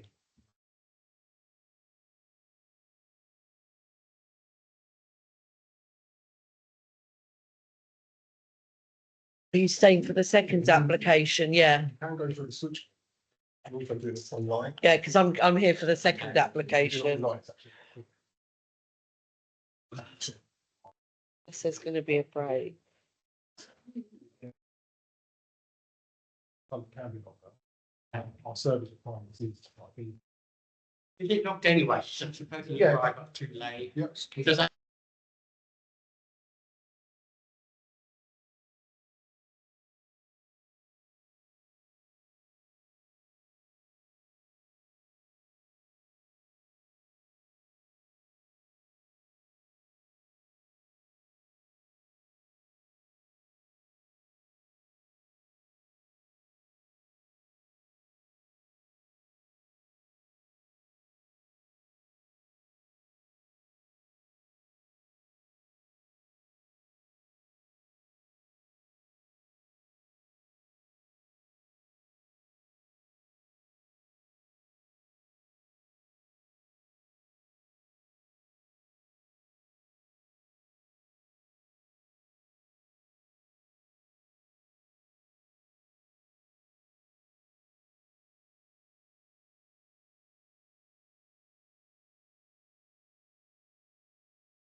Good evening, everyone.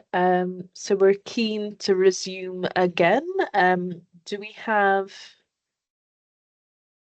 everyone in the room at George Meehan House? Yes, we do. Sorry, Chair, I think Councillor Ibrahim has gone outside for a second. I'll see where she is. Okay, thank you.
Until Councillor Ibrahim joins.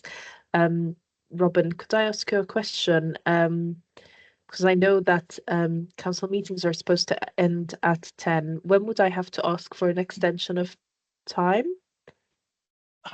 Would that be at 9:30? You'll have to leave that with me, and I will check now. Yes, if you could check that. I think it's likely at 9:30.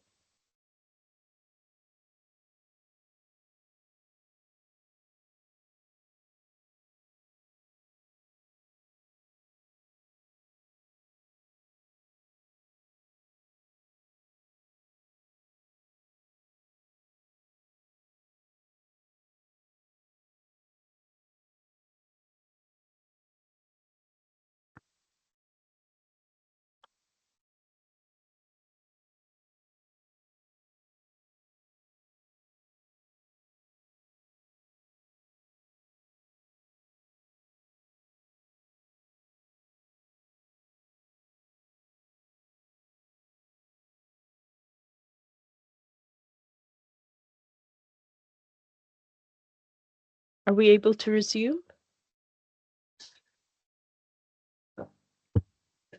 You know where she would get water from? Yeah. Yeah. I was also wondering. Okay. I've had a couple of residents walk out. Yeah. Just hold on. It's just not good.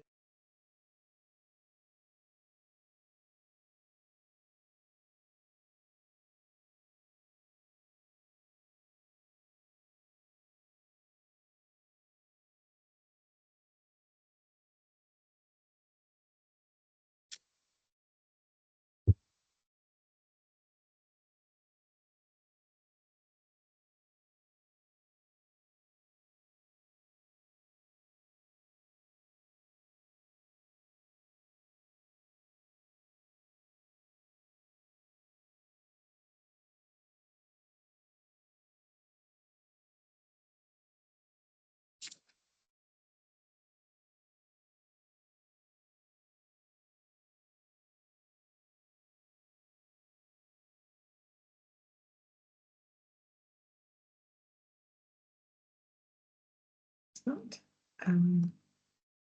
It's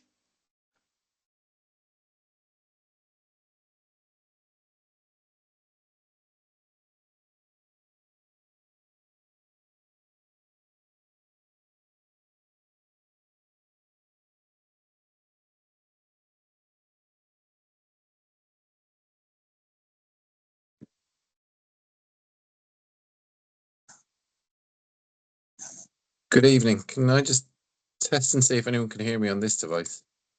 Yes, we can hear you. Okay, I'm trying to get the normal Teams working. Apologies, but it was working fine. It seems to have broken. Can I just confirm who you're representing, Mr. Daly? he is the agent representing the Agent applicants. I see. I see. Okay.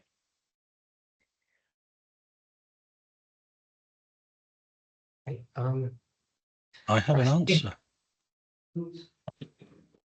I have an answer, Chair. Yes. The Can we resume the meeting, Naz? I think so. I believe so. Yes.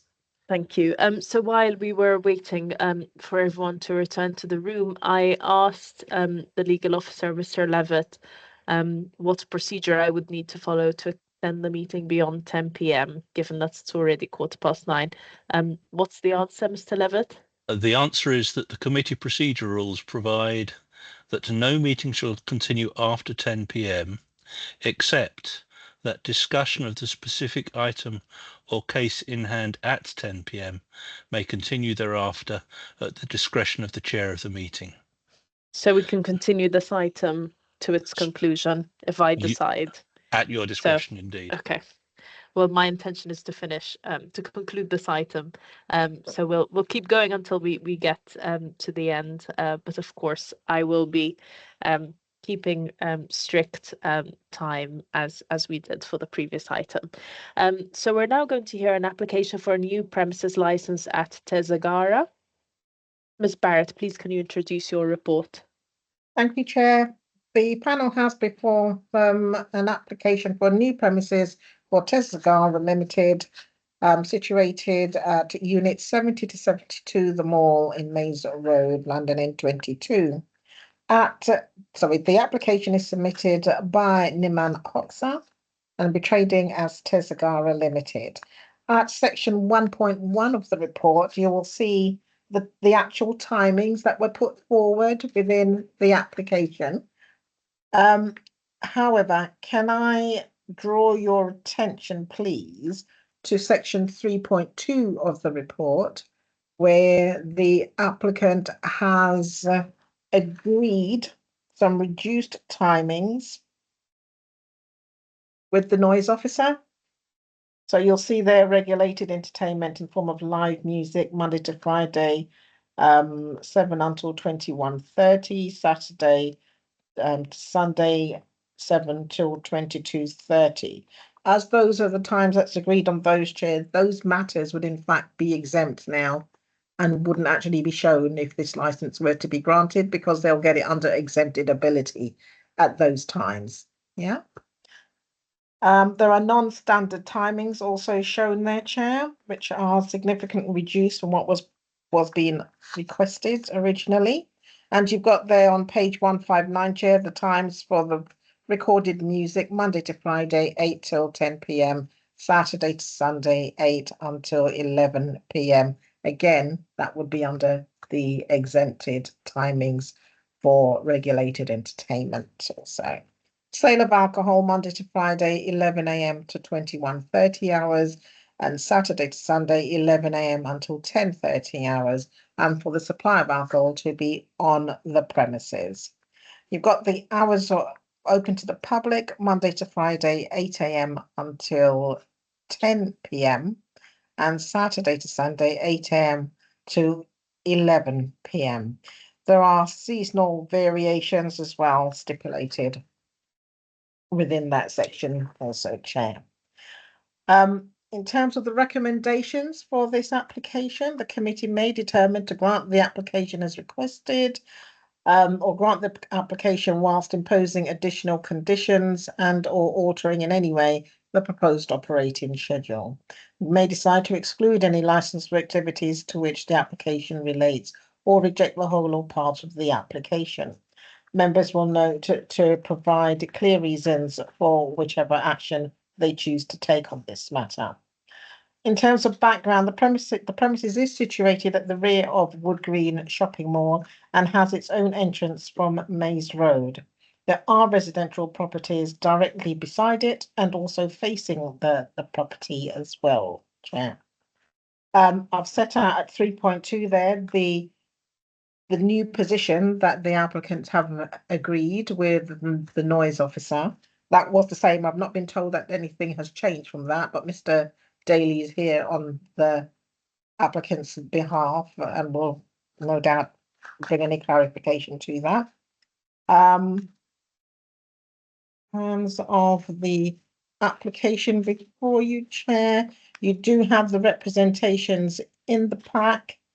Both the noise officers representation, the police representation there's also been agreed to, but was shared in the pack also on page 185. And you have also the representations from the residents here before you this evening who are able to put their case to you, Chair. I don't think there is too much else to say on this one, Chair. If you have any questions for me. Thank you, Ms. Barrett. Councillor Da Costa, Councillor Gunas, do you have any questions for Ms. Barrett? No questions. No, then in that case, we can move to hear from the applicant, Mr. Day.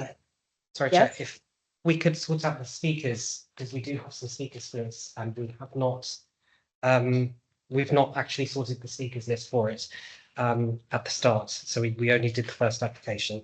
So would it be okay to confirm who confirm is going to speakers? speak from the objectors?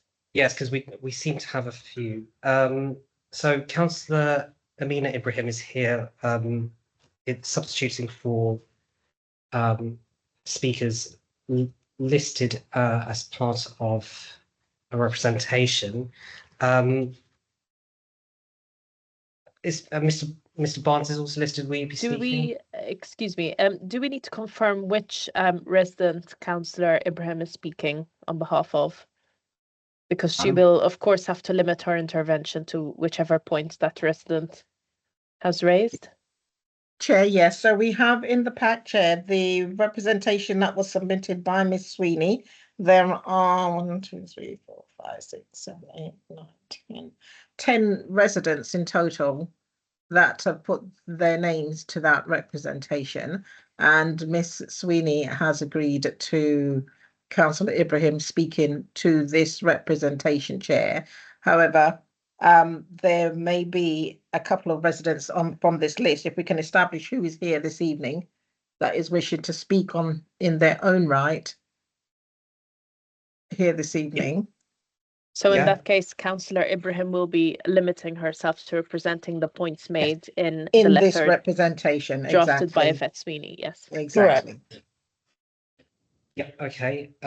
So I take it, Mr. Barnes, you'll be speaking. Mr. Subrati, will you be speaking? Okay. Will you be speaking on this item? You're registered to speak. Would you like to speak on this item? Will you be speaking on this item? Yes. Yes. Okay. Can I say, Chair, we've had Mr. Bailey. Mr. Bailey wrote in and said he would like to withdraw his representation on this matter. Okay. Okay. We've got a couple of other speakers. Sarah? Yes, I just confirm your name again, please. Sarah Sarah. Namute. And you're registered to speak, and I believe yourself, if you could confirm your name. Yeah, it's Jihan Shattery. Yeah. Could you repeat that just so I'll know who to call upon? I didn't hear that name. You have Jihan Shattery. Yeah, Jihan Shattery. Jahan Shattery. Okay. Is there anyone else? Yes, I believe there's a couple of people online whose name looks. I don't know if anyone else would like to speak on the item who's online and is registered. Is there to speak? anyone online who would like to speak to elaborate on their objection? Hi, I'm Shelley, one of the residents at Umoja House on Mays Road. I'm just listening in, and I'll put my hand up if that's okay, if I want to ask a question at the right time. Could you confirm your last name, please, Shelley? Amos. Yeah. Okay. Yeah. And if no one else is coming forward, I think that resolves the speakers. Obviously, I think Mr. Daly is here on behalf of the applicant. That's yes. Okay, so in that case, we will hear from Mr. Daly first. Mr. Daly, you have 5 minutes. Thank you. Can I just check? Can you hear me okay? I've had to Yes. switch devices. Okay, thank you. So, firstly, hopefully this is the last sprint in the marathon session that you've had tonight. And thank you for taking time to consider this matter. First of all, if I could draw your attention to 2 sections within the Section 182 guidance, specifically 9.37 and 9.38, and then 9.12. The first one being that, as a matter of practice, licensing authorities should seek to focus the hearing on the steps considered appropriate to promote the particular licensing objective or objectives that given rise to the specific representation, avoid straying into indisputed areas. The second part revolves around responsible authorities being experts in their respective fields. So in relation to this application, what you have seen is the initial application was submitted and has subsequently been amended by the applicant. The applicant themselves acted on their own behalf, took measures into play where they agreed with the police and they agreed with the noise team. There was a significant reduction in hours, and this is primarily an application to allow the sale of alcohol as an activity that is ancillary to the premises as a restaurant. This is not, and I suppose this is the difficulty we're following on from the last hearing, is this is a cafe, a restaurant that will sell alcohol. It's not going to be a bar, it's not going to be a nightclub, it's not going to be open particularly late. It's all within the policy hours, and there's significant conditions that have been agreed with both the police and the noise team in relation to this application. And that is significant because they are not present on this meeting and their concerns have been appeased and they've agreed those conditions. So it wasn't just that they didn't make any representations, they initially did and they were agreed by the applicant. In relation to the representations that have been received, I think these may have been submitted prior to those agreements being made available to those applicants. And I would like to take a couple of minutes, and I hope I don't go over the 5 minutes, but it's just to try and deal with each of the representations individually and how it doesn't actually relate to the application as it currently stands. I would hope that you would grant the application as it has been amended through the agreements with the police and the noise team, dealing with the representation number 1 from the gentleman, I've got his name is Robert. In relation to the street drinking issue, well, this is going to be on sales enclosed in the premises with a limited number of tables out to the front. It won't be all sales. It won't encourage street drinking. In relation to the hours, again, those hours have been peeled back. In relation to the effect of alcohol, alcohol doesn't have an effect, but it is significantly mitigated when it is ancillary to the sale of food. Dealing with representation number 2 from Summary Tamo. Again, a lot of these issues seem to revolve around excessive late night noise. Again, the hours have been brought back. Live music and the limitations. The applicant has agreed to implement soundproofing measures and mitigate noise as much as is possible. But as you will know from the last hearing, due to the deregulation of live music and recorded music, that won't play. However, the applicant is willing to implement measures to prevent any noise nuisance escaping from the premises and cause a disturbance to neighbours. The majority of Brian's representation revolves around other things that are going on in the area which aren't particularly relevant to the licensing objectives. In relation to that representation itself, it seems to, again, the only focus on how it can be linked to this application is through potential late night noise. But again, that's not relevant given the amendments that have been made. And then following on to the final representation, again, a lot of the issues that have been mentioned within the representation, again, at point 1, the late night noise has been brought back, including the non-standard timings initially applied for, antisocial behaviour. The premises hasn't opened yet, hasn't traded, and cannot be attributable to any of the ASB in the area. Increased crime and disorder, again, the representation itself mentions late night operations. This isn't a late night operation. This is a cafe, restaurant that will serve alcohol ancillary to food. Impact on families and vulnerable residents. This won't be a place where youth will likely even try and frequent. If you were a young person seeking to buy alcohol, the last place you do it is in a cafe restaurant, this place where you would have to buy food as well. The premises themselves, in terms of the training that's going to be implemented, they've been provided a full premises license training pack. The license holder had previously held a business in Palmer's Green. He has been working with his partner within that premises and is seeking to expand his operations. He's had a personal license for a number of years and is experienced within the industry. And I think at this stage, really, I think it's probably best that your I look to time is question. up, Mr. Okay. Daly. Thank you. Thank you. Councillor Da Costa, do you have any questions for Mr. Daly? I do. Thank you very much, and thank you, Mr. Daly. Couple of questions from myself. Firstly, you just mentioned in your representation that there's a full training pack. I don't see it included in the application or as a document. Will you be providing that to licensing officers, etc., for review prior to opening? Yes, I can send it to you now. Obviously, it wouldn't give you a chance to read through it thoroughly. It's in English and it's in Albanian. It's been translated to their native languages to make sure that the training itself is thorough. It's a licensed training manual that's provided to the staff. The staff read through it. They then carry out a quiz based on the manual itself. It's not pass or fail. It's there to identify any learning opportunities for staff. Staff will then confirm they've been trained, at which point they're authorised to sell alcohol by the designated premises supervisor. And I can assure you that has been provided and can be provided to licensing officers if necessary. And how often will the training be repeated? 6 monthly. Perfect. Thank you. It's nice to see the various conditions being agreed to.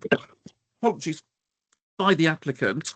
I can see within the pack at page 177 through to page 183, agreeing to the conditions from noise and nuisance. Can I just check with regards to the police representation, save where there's any variation between the hours between them and noise and nuisance, are all the conditions there being agreed to?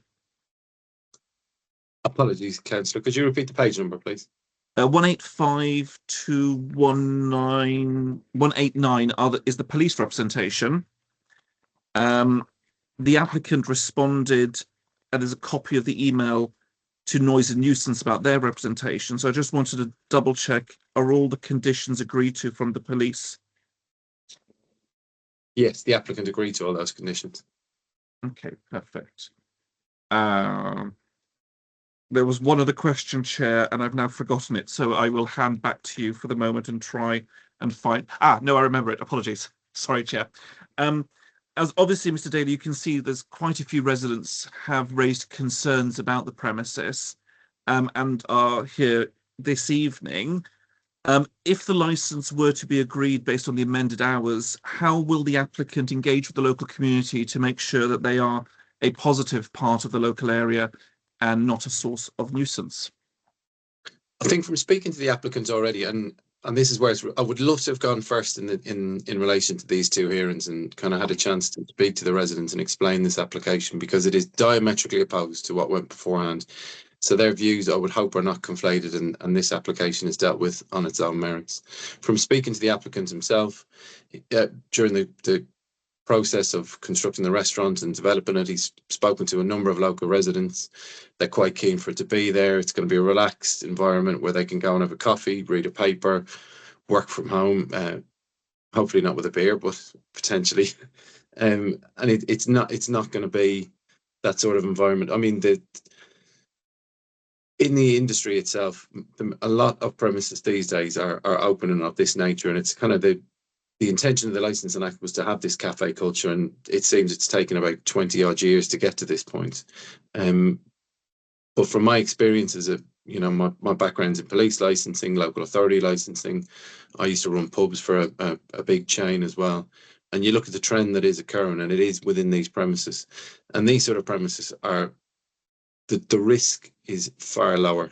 So I appreciate, and listen, as a local resident myself, that has had licensed premises where I've put in representations before, I can appreciate their concerns. I think with this premises, he would be quite happy perhaps to have a direct line number that could be displayed on the premises if they have any concerns, make that freely available, and any complaints recorded within the incident book that's going to be available on the premises. Also, an email address might be good for any concerns, because I think from speaking with the applicant about this premises and having looked at the agenda beforehand, we spoke about how he doesn't want his premises to be conflated with issues that may be generated from other premises. Thank you very much. No further questions, Chair, for the moment. Thank you, Councillor Da Costa. Councillor Gunas, do you have any questions for Mr. Daly? Not at this stage, thank you. Thank you, Councillor Gunas. I have one question, Mr. Daly, and it's quite a curious question. So on page 194 of the pack, there's a letter from a resident who has raised a history of public nuisance at this location when the location was run by different management. And the letter states that music videos were filmed outside the premises late at night. Do the owners of Tesagara have any plans to film music videos at this location? No. That's helpful to know. Thank you, Mr. Daly. So I have a list of objectors. Can I check, Councillor Ibrahim, do you have any questions for Mr. Daly? No, not this. No. Mr. Barnes, do you have a question for Mr. Daly? It would have been good for the actual owner to actually show himself so we could see the character of the person. Well, at this point, the opportunity is to ask questions. The owner has the right in these processes to choose to be represented by someone else. That's not a good start, is it? That's not a good start. If he's a genuine businessman, he will come and introduce. That is the procedure that this committee follows. Mr. Subrati, do you have any questions for Mr. Daly? Yes. All these recommendations that's been made, right? How stringent will they be? If they fall down on the recommendations, how stringent will them Yeah. There's got to be penalties if they break certain conditions they haven't lived by, because up to the present they haven't. I can't see it's all down to management. I don't think they've got a great management team. You need a great management team to do all this. They haven't got it. Sorry. From what I see over across the road, I'm not impressed with it. I've done management levels. Mr. Subrati, at this point, it's just to ask questions. You'll have time to make your representation later. Mr. Daly, could you reply to this question, please? Yes. Just taking your point on board there. What's been agreed here are potentially what are going to be conditions on the license. Now, every premises license is a set of rules or conditions that you have to adhere to, otherwise an offence is committed. So if an offence is committed by the license holder not adhering to these conditions, they could be taken to court, they could be fined. Also, they could have their license reviewed and taken away. So if you're aware of if the license gets granted, and I hope it does, and you're aware that there are conditions on the license, what you'll be able to do in the first instance is email the licensing department and specifically say, condition number 7 has been breached because they were open till midnight, or condition number 10 has been breached because they were playing loud music till 1 in the morning. Now, once you do that, and once you send that email to the licensing department, they have to look into it. There's no way of dodging it. They can't just delete the email. They have to investigate, because what you will have done is alleged an offence has been committed. The license holder, and credit to the license holder, and sorry, just to address the point, I'm having major issues with Teams. I don't know whether he's been cut off. I've tried contacting him, but he was here at the start of the call at 7 o'clock when it started, but he seems to have dropped off as well. So I do apologise. He was here, he was present, he was willing to speak, but for whatever reason, he seems to have dropped off the Teams call. I can only extend my apologies. He was here and he was willing to speak to you. So that's kind of where these conditions come in. In terms of management as well, he has got management experience. He did initiate this application himself. I think in terms of what he did as someone who does applications for a living effectively, he made a good stab at it. in retrospect, in hindsight, perhaps he could have done a little bit better and made a few more details freely available on the premises, perhaps reduced the non-standard time and hours. But since it's gone to the hearing, what he has done is he sought specialist advice through another consultancy locally, who then asked me to come in and give him a little extra little nudge in terms of the practicality of it.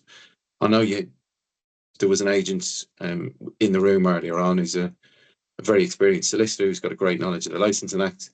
I'll take a much more practical approach to it and an operational side of things in terms of being there to deliver training, assisting with, translating those significant documents. So it won't just be the case that this applicant is completely left alone.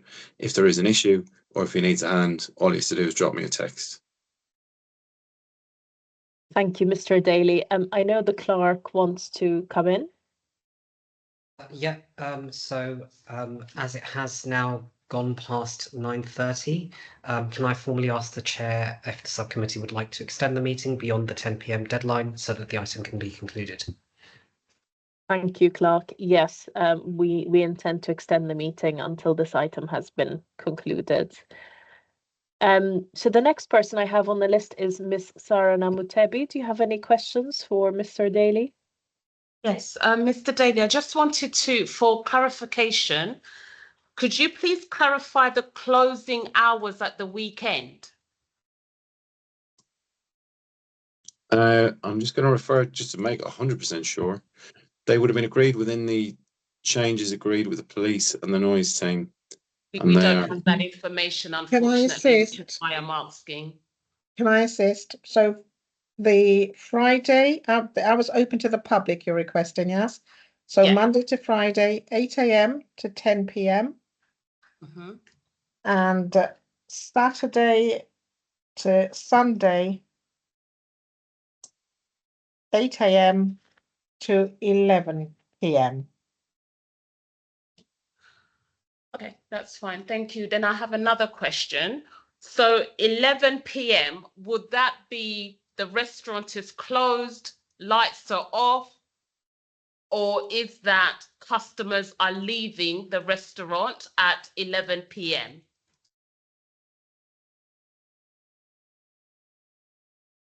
Ms. Barrett, are you able Sorry, to do you want me to assist? answer that? Or Yes, just please. maybe Mr. Daly should be answering that for his client, really. So Yeah, sorry, it that is was saying Mr. there, Daly. it says here, that's the hours open to the public.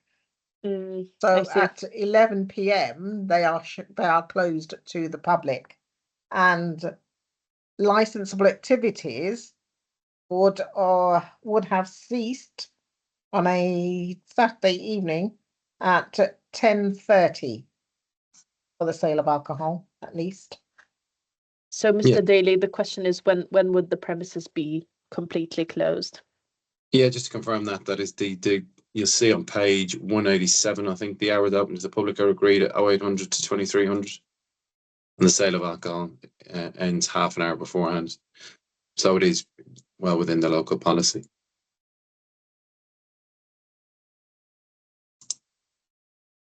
So just to clarify, because I understood Ms. Nabutebi's question was, is the 10 o'clock time on Friday the time customers will be asked to leave, or will essentially the doors be closed at 10 and the premises is closed on Friday? On Fridays now, I think Fridays is 10:30 stop serving, half an hour drinking up time, I suppose is the word you'd use, and then completely shut by 11, lights off. Yeah. No. No. No. No? So supply of alcohol was up till 21:30 on a Friday. Oh, sorry. Yeah. And then the timings for the public will be up until 10 p.m. closure. Yeah, sorry, that's correct. That's been agreed. And then Sundays later. Yes. Sundays then till 11. So at Yes. 11 the door is closed, That's correct. essentially. Yes. Right. Closed to the public. Thank you. Mr. Jahan Shatiri, do you have any questions? It's Miss. Apologies, sorry, I can't see the people in the room very well. That's okay, no worries. Yes, I actually do. So with the premises that that is going to be there, we've had other businesses there before, and the noise Most of our bedroom windows faces the restaurant directly, so the noise would be traveling straight into my bedroom where other businesses were around before. So my question is, what noise reduction measures are you taking in place to reduce the disturbance to the residents, as some of us wake up early, need to be asleep, and where the windows are literally directly facing the premises? I'd just like to know what measures is being taken to reduce the noise to us. So, and I don't mean to deflect from your question, but for this application, what we're kind of dealing with is authorising the sale of alcohol specifically. And from the last hearing, I'm not sure if you were present, but a lot of live and recorded music is being deregulated. Now, but that doesn't take away from the fact that if the premises is causing a nuisance, a continued nuisance, then it will be for the Environmental Health Department to determine whether that nuisance is a statutory nuisance, and they will then take alternative action. It wouldn't necessarily be for action to be taken under the Licensing Act in this instance. That would likely fall within the Environmental Health Department remit for noise. Sorry, Chair. I think the resident is asking what measures are going to be put in place. It may not be the case that it's about music noise as such, but it could be people noise or, you know, that sort of thing happening. And if on page 182, so the noise officer has on there that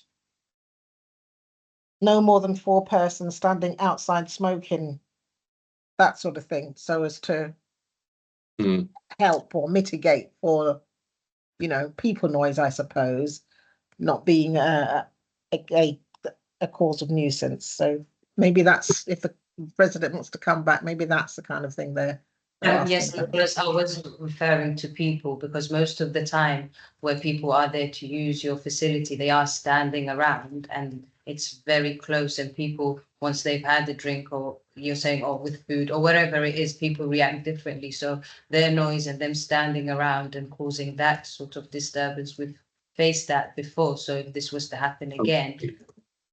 There has been a limit agreed to no more than 4 persons externally at any one time.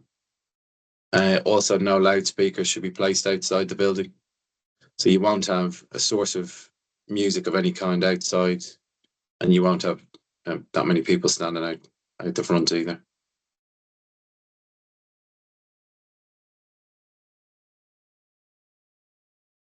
Thank you. Miss Shelley Amos, do you have any questions for Mr. Daly? I do, thank you. You're saying it's limited to 4 people. Correct me if I'm wrong. Did you not say in the beginning that there'd be on-street dining, like chairs outside? Well, the specific condition around public nuisance is that no more than 4 persons standing outside smoking / congregating during live entertainment nights. So they've limited to the evening times there, and that was an agreed police condition. All external doors and windows to be kept closed but not locked whilst regulated entertainment, live or recorded music is being played. Again, one of the difficulties is in and around what is conditionable and what is an activity that you can mitigate through a premises license. Sometimes premises licenses are great for adding conditions such as, you know, when a roof can or can't be closed, but you can't really legislate for people smoking outside. Smoking isn't a licensable activity, and it's not really enforceable through a premises license. With this application, though, the applicant is willing to listen to any measures that residents might see suitably conditionable or that could be added to the license, and we'll certainly consider them. And equally, just in the general spirit of wanting a successful business, there's no intention of this applicant to cause a nuisance to local neighbours. It's not conducive to running a successful business. Okay, but thank you. But what I asked you, did you not say in the beginning that there'd be on-street dining? Because you said, you know, it's they want the intention to be on trend for people to have a good time. And you mentioned about on-street dining, I have chairs and tables outside in the beginning. Yeah, I think they may apply for a pavement licence for tables and chairs out the front. But again, it's going to be limited. The specific condition the police requested is no more than 4 persons standing outside smoking or congregating during live entertainment nights. That condition in itself, once it's been agreed with the committee, if the committee were minded to amend that condition in any way, shape or form, there's not a huge frontage to the business. I'm sure during your deliberation, you could have a look at Google Maps and see. No, it is. It's a big frontage outside. It's large frontage outside. I can confirm that. Okay, I think if as a local resident with good knowledge of the area, sorry, councillor. I'll come to Councillor Da Costa later if you could conclude your comments, Mr. Daly. Yeah, I think just obviously, you know, the way licensing hearing goes, sometimes it is an opportunity for residents to have to say, and equally if there are conditions that you see fit or any sort of recommendations you might have that could potentially go on the license, if the committee were minded to grant the application, I'm sure they would give those suggestions due consideration. Thank you, Mr. Daly. Have all of your questions been answered, Ms. Amos? At this time, yes. Thank you. Thank you. Councillor Da Costa? Sorry, I just wanted to follow up with regards to the last questions regarding on-street dining. I mean, I don't think it's part of this application, so it's something we can't, as a committee, take into consideration because, as far as I can see, it's not submitted as part of that. Is that correct, Dahlia? Sorry, Ms. Barrett, if you could clarify, please. That's correct. I mean, Mr. Niman Hoxha is actually on the call, and it would be helpful, I suppose, having looked at the plan on page 139 and taking it that there is the seating area seems to be at the rear of the premises. Sorry to interrupt again. I've just had a message from Mr. Hoxha who says, yeah, no outside dining. So if outside dining, that's Yeah. fine. I appreciate that. That's because that's not been requested on this application in any event. But the seating area, can he confirm that this on the plan that's been submitted, the seated area seems to be at the rear? And there's a space at the front on the plan. It'll be good to understand what's actually at the front. May I interpose? Yes, I Mr. think, Levitt. Dale, Mm-hmm. Ms. Barrett, you referred to plan at page 139. Yes. That's Am I the looking plan. at it? The wrong- You're going back in time, Ms. Barrett. Oh, am I? Yes, Please Is don't. that the Smoky Lounge? that was the Oh, smoky. sorry. That's the Smoky Lounge plan. Could I, sorry, just interject? Yes, Mr. Daly. If possible. So obviously there's no intention for outside dining. However, please, I would ask if you're minded to grant the application, please don't restrict the conditions in the license too much, because we've all forgotten about it. But obviously a lot of the reason a lot of the outside dining came in was COVID. And if we condition a license that completely restricts it, God forbid, we may be in a situation where we can't use that license again if we need the outside dining. So although there's no intention at the moment, if the applicant sees fit to potentially apply for a pavement licence, that will be done through the Business and Planning Act 2020 through the council. It will go for a separate consultation, and that will also allow representations from local residents at a later time. So if you were minded to grant the licence, please don't restrict the external area just in case. Thank you, Mr. Daly. Ms. Barrett? Sorry, I was just going to say the same thing, that obviously if the applicants wish to make use of any pavement license, then that is a separate matter, and they will be able to submit an application which will be considered in line with the process. Thank you, Ms. Barrett. So now that we've taken questions of the applicant, we will now hear from those who have submitted representations. Each person who wishes to take the floor will have 5 minutes to speak. Councillor Ibrahim, would you like to go first? You have 5 minutes. Thank you. Can you hear me? Yes. Thank you. So I'm here to object on behalf of the residents that signed an objection, and I think you've got a list of all of those people. So it was Yvette Sweeney, Simra Temur, Jihan Shatiri, who's also here, David Ross, Sarah Namatebi, Shelley Amos, Safia Burke, Brianne Cole and Ramona Burke. And they're residents who live at Umoja House, which is 51 Maze Road. Sorry if we could not give out addresses. Oh, sorry. Oh, it's not in the, Yeah, so, yeah. is it not in the, in the objections? It's in the summary procedure not to give out addresses. Okay, well, it's not individual addresses, it's just the name of the building. Okay. So the objections are with regard to noise and public disturbance. The proposed live music and the recorded music schedule is excessive, with music permitted as late as 1:30 a.m. on New Year's Eve and 12 a.m. on Christmas Eve and 12:30 a.m. on public holidays. Obviously, I'm being careful now not to read out the building because it is actually in the objection. So there is a building that's opposite the venue that's affected. There is a history of antisocial behaviour, and the community have already faced significant issues with antisocial behaviour on Maze Road, which required multiple police interventions and support from Haringey Antisocial Behaviour Team and the local MP, as well as local councillors more recently. There is a potential for increased crime and disruption, the sale of alcohol until 3 a.m. on New Year's Eve, 2 a.m. for special events, and 12:30 a.m. on public holidays. And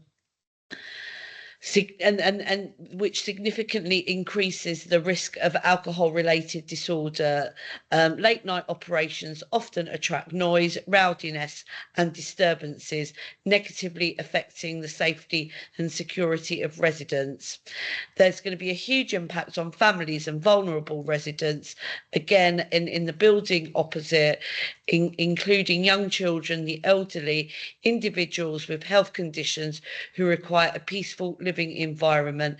Late night music and potential outdoor gatherings will severely disrupt sleep patterns, leading to undue stress and discomfort. And obviously the residents are here today as well, so they'll make their own representations. Sorry, I'm just conscious that because I was informed that the objection was restricted to what the residents had put forward, the name of the building is throughout that objection, so apologies for giving the name earlier, but my assumption was that that was in the public documentation. Thank you, Councillor Ibrahim. Mr. Barnes, would you like to make your representation? You have 5 minutes. Yeah, well, I live around the corner from there, and again, for us, it's going to be music noise, and it's going to be loitering of customers because they'll probably park their cars onto our roads, which means there'll be loitering and loud voices and so forth. And now there's like 6 musical events in close vicinity of our area. So we've got the Tiaga, we have the Smoky Lounge, we have the Caramel, we have a music studio up the top there, we have the brewery up the top there. And that's far too many musical establishments in close vicinity where the residents there, we have to put up with it regardless. In a statement what he made, he said that it will play normally during the week. It won't be amplified during the week, but it'll be amplified during special events. He needs to clear what he means by that, because that's not on unless he made a mistake. Also, we're very wary where this individual is an Albanian. The people around the corner from our road is also Albanian. That we saw them having a nice, cozy little chat with each other. And at the end of the day, we want Can I to. object, please? I'm sorry. I'm a bit worried about where this is going. Well, I'm wondering, is this going to be for the community or is this just going to be for an Albanian community? Because at the moment, there's. I'm going to object to this. That's completely out of line. I'm sorry. I'm not sure. I'm not sure we can accept this kind of comment. Could you move on to a different part of your representation, Mr. Barnes? So I don't understand. What's wrong with the comment? Mr. Barnes, you can't single out because it's a specific group in that way, I'm afraid. That's what the chair's saying Not to you. relevant. Okay. Their Okay, I mean, nationality is not relevant at all. it's not. No. Well, from my experience, it's very relevant. But I'm okay. sorry, it's not. Can you move to a different part of your representation? Okay, well, at the end of the day, as a resident, you're not going to be there. So for you lot to make decisions on our community isn't correct and isn't right. We do not consent to these things as the residents, and you're supposed to listen to the resident. You have a duty of care to the residents. You are public servants. So that's where we stand on that issue. Thank you very much. Mr. Sabrati, would you like to make your representation? You have 5 minutes. Yes, I mean, this is another area of contention because the thing is, it's a residential area. The focus must be on that. People live there, people work, they've got children, right? And I would dread to think how this is going to impact on people.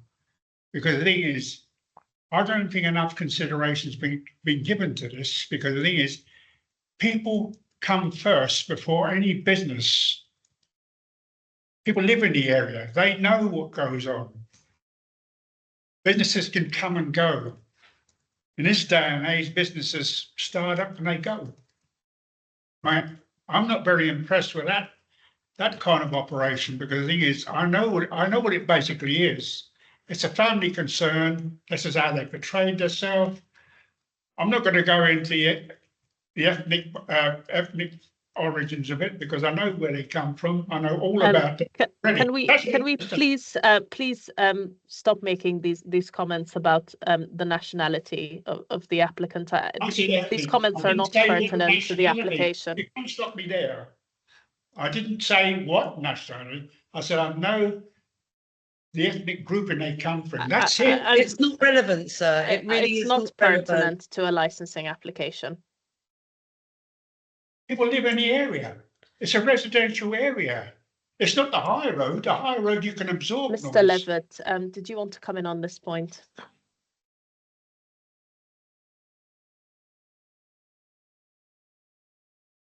I think we can't hear you. You're on mute, Mr. Levitt. I'd muted myself. So much for a dramatic intervention. The committee is bound by law to make its decisions on the basis of a series of licensing objectives. One of those objectives is to prevent public nuisance and to prevent crime and disorder. Those objectives are, of course, far more prominent in a residential area than a commercial area. But that doesn't mean that the committee must automatically refuse applications in residential areas where the applicants satisfy the committee that the licensing objectives will be upheld. That's all I wanted to say. Thank you. Thank you, Mr. Levitt. Mr. Sabrati, was there anything else you wanted to add? You're my comment. Was there anything else you wanted to add in your representation? Yes, I know the parameters are very narrow. They're too narrow, and it looks to me as if the people on the other side would always have an advantage. I think residents should have that advantage because they should be listened to, right? And you as public servants should listen to residents, right? That's all I want to say. Thank you, Mr. Sabrati, and I assure you that we are listening to everyone's representations in this meeting. Ms. Namutebi, would you like to make your representation? You have 5 minutes. It's unfortunate that we did not receive the updated documents or submitted license, because yeah, we didn't know any of this new information that has come up today. But my concern is the late opening hours at the weekend, especially on a Sunday, because we do have to go back to work on Monday. Children have to go to school on Monday. I don't understand why there's an extended hours at the weekend, especially on the Sunday. I think that needs to be reconsidered and looked at closely, because that will affect us as residents. The question, Mr. Daly hasn't really answered my question. Well, I don't think it was answered on mitigating noise, whether in regards to live band or music. I would like to know exactly what mitigations are going to be put in place. And I understand that there will be, there's not allowed, only 4 people are allowed outside of the restaurant. Are they going to be ushered away by security? Will they be security? What are the mitigations for all of this? Thank you, Ms. Nabutebi. I'll give Mr. Daly some time at the end to answer the points that were raised. Ms. Jahan Shatiri, would you like to make your intervention? Yes, so because of how close our building is to the location, and in previous years, any businesses has caused disturbance to the residents. So in our building, there are a number of families that live there with small children. There are a number of individuals who are vulnerable. I'm not going to mention what vulnerability they have, but with it being open till late hours, some of us have to be up by 5, 6 in the morning to get on with life. So obviously it's affecting us on our day-to-day lives. It's not something that we can just put aside. So it's having a direct impact on all those families, myself included. So I do object for that reason. My previous experience of anything that has opened there, regardless of all the measures that they said they will put into place, even when it was 1 or 2 people making noise, that escalated quickly, and we've had to call the police, we've had to call the council noise team. So it isn't just about saying there'll be this many people. I know in my own experience what, you know, small group of people can do, and the negative impact they can have on residents. So it's all well saying yes for people, but what if they do then break? So what if they do cause a disturbance? How is that going to be handled by the business owners themselves? Do we have to then go back to having to call the police, having to wait for someone to come out? So all of that stuff is a concern to me, and that's why I am objecting to this. Thank you, Ms. Shatiri. Ms. Shelley Amos, would you like to make a representation?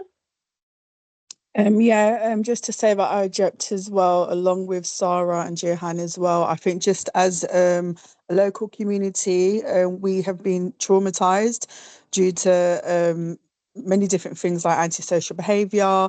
Again, the previous owners in that building with alcohol being consumed and stuff. And I think we've just overcome something really traumatic collectively as a community. And it's just, we've just getting over something. So it's a bit disheartening that we feel that there could be a potential battle to begin with again. That's our concerns. Thank you, Ms. Amos. So before we move to questions, Mr. Daly, Ms. Namutebi raised a few questions in relation to the applicant's business. Do you want to respond to any of those questions? I'm not sure whether the objectors had the chance to see the additional items in the agenda item 7 on page 3, which is the response to the representation against the premises license, which does answer a few of our questions in and around sort of how the premises is going to be run, the movement restrictions, the outdoor area management, a quiet leaving policy. Which is? It's in the additional documentation, which was part of the. We haven't been given that. Sorry, Chair, can I jump in Yes, here? Ms. please, Barrett. Chair? So there was a mediation letter that was sent out, and I believe because we only had Miss Sweeney's email address, it was sent directly to Miss Sweeney. So there was no ability for that letter to be passed on to the other people that were listed from Umoja House. So Mr. Barnes and Mr. You're not allowed to say the name of the would have seen that particular mediation letter. So we had some responses back to say, regardless of the mediation letter, residents still wanted to come forward and have their say in front of the committee here this evening. Can I also, Chair, just clarify some matters that the residents have. Councillor Ibrahim, I'm just going to let Miss Barrett finish, and then we'll come to you. I realized that Miss Barrett mentioned the name of and I was the house, criticised which for doing it. Yes, Sorry, can I should just not have done clarify, this. please? Umoja House is already in the pack. Thank you, Chair. Thank you, Dahlia. Thank you. Okay, Umoja House is already in the pack. That I is feel not better the now. issue here. What we don't do is give out but like you said, you've given the general address it on the wasn't high any road, not the individual individual's addresses. addresses. That's fine, not a problem. Okay. Can I just clarify, please? Because one of the residents asked about the hours. So there's that, and I'm going to then explain around the live music ability as well. So in terms of the non-standard timings, what the applicant, what's been proposed to the applicant that they've agreed with the noise team and the police is that Christmas Eve is when alcohol will be served until 11:30. New Year's Eve, alcohol would be served until midnight. On those occasions, obviously, the premises will be closing half an hour later, is what's been proposed. So, and on public holidays, they've said that on public holidays such as Easter Monday and bank holidays, alcohol may be served until midnight. So again, that's for residents to bear in mind. That's what's been put forward. And then special events, what the officer has said, the officer has completely knocked that one away and said, no, if you want to do a special event, then you put in for what's called a temporary event notice to cover you to do for any additional hours that you then want to have for special events going forward. Okay. Now, in terms of the hours, that obviously the reduction in timing. So the reduction in timing on the recorded music and live music, sorry, no, recorded music. Yes, sorry, and live music. So live music was until 21:30 Monday to Friday and 22:30 on a Saturday to Sunday. Recorded music up until 10 Monday to Friday and 11 on a Saturday to Sunday. So those times fall into what's permitted under the Live Music Act and the deregulation, in that you can license premises, a premises that has an on license with the SEVRI is able to benefit from being able to offer regulated entertainment, live music, recorded music on the premises between the hours of 8 a.m. to 11 p.m. without it needing to be specified on the license. And obviously the times that the applicant has been pulled back to would bring it into that particular time frame now. And also what that means is that the committee at this stage is unable to add any conditions for the offering of that music during that time period at this point. But bearing in mind that the applicant is wanting to have music later on a Christmas Eve and a New Year's Eve and on the public holidays as well. So that still can be conditioned because it's going beyond 11 o'clock. So your discretion, or yes, your discretion is engaged in that particular aspect of this application. I hope that's helpful.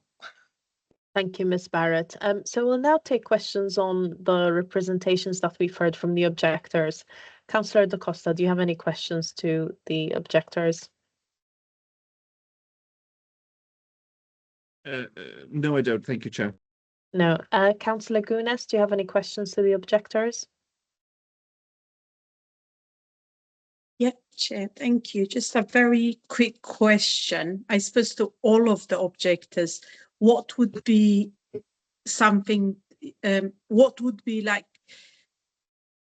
a decision that they could potentially agree with in terms of the hours?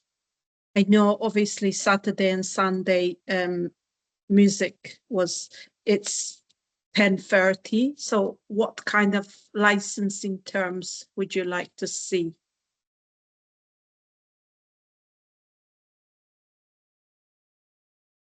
I can only speak for myself because we haven't had the time to really discuss that as residents collectively. But for me, as a restaurant, I don't understand why a restaurant would need an extended time up to 11 p.m., regardless of whether it's a weekend or not. I don't understand why they are asking for that additional 1 hour or 1 hour and 30 minutes, really. So for me personally, I would say that it remains to be, closes at 10:30, the same as during the week hours.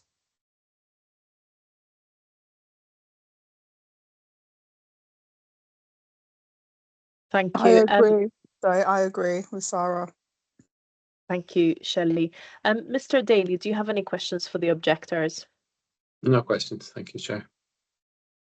Thank you.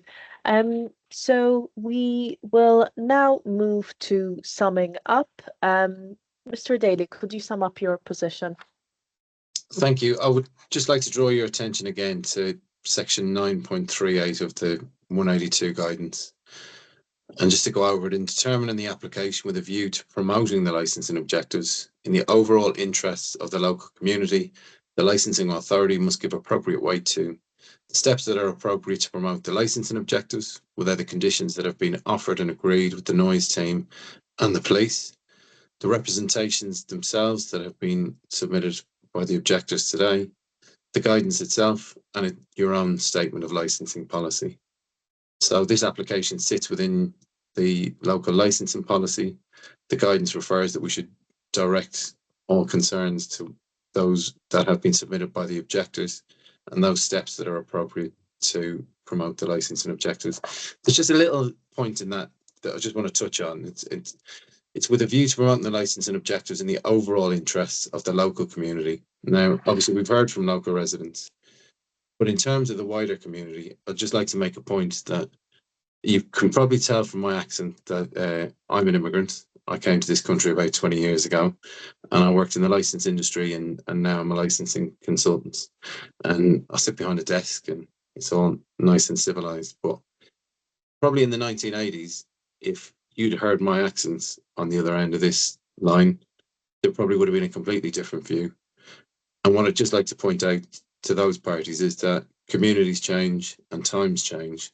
But what we just need to be very careful of is not to paint anyone with a certain brush based on our own opinions of someone's nationality or where they come from.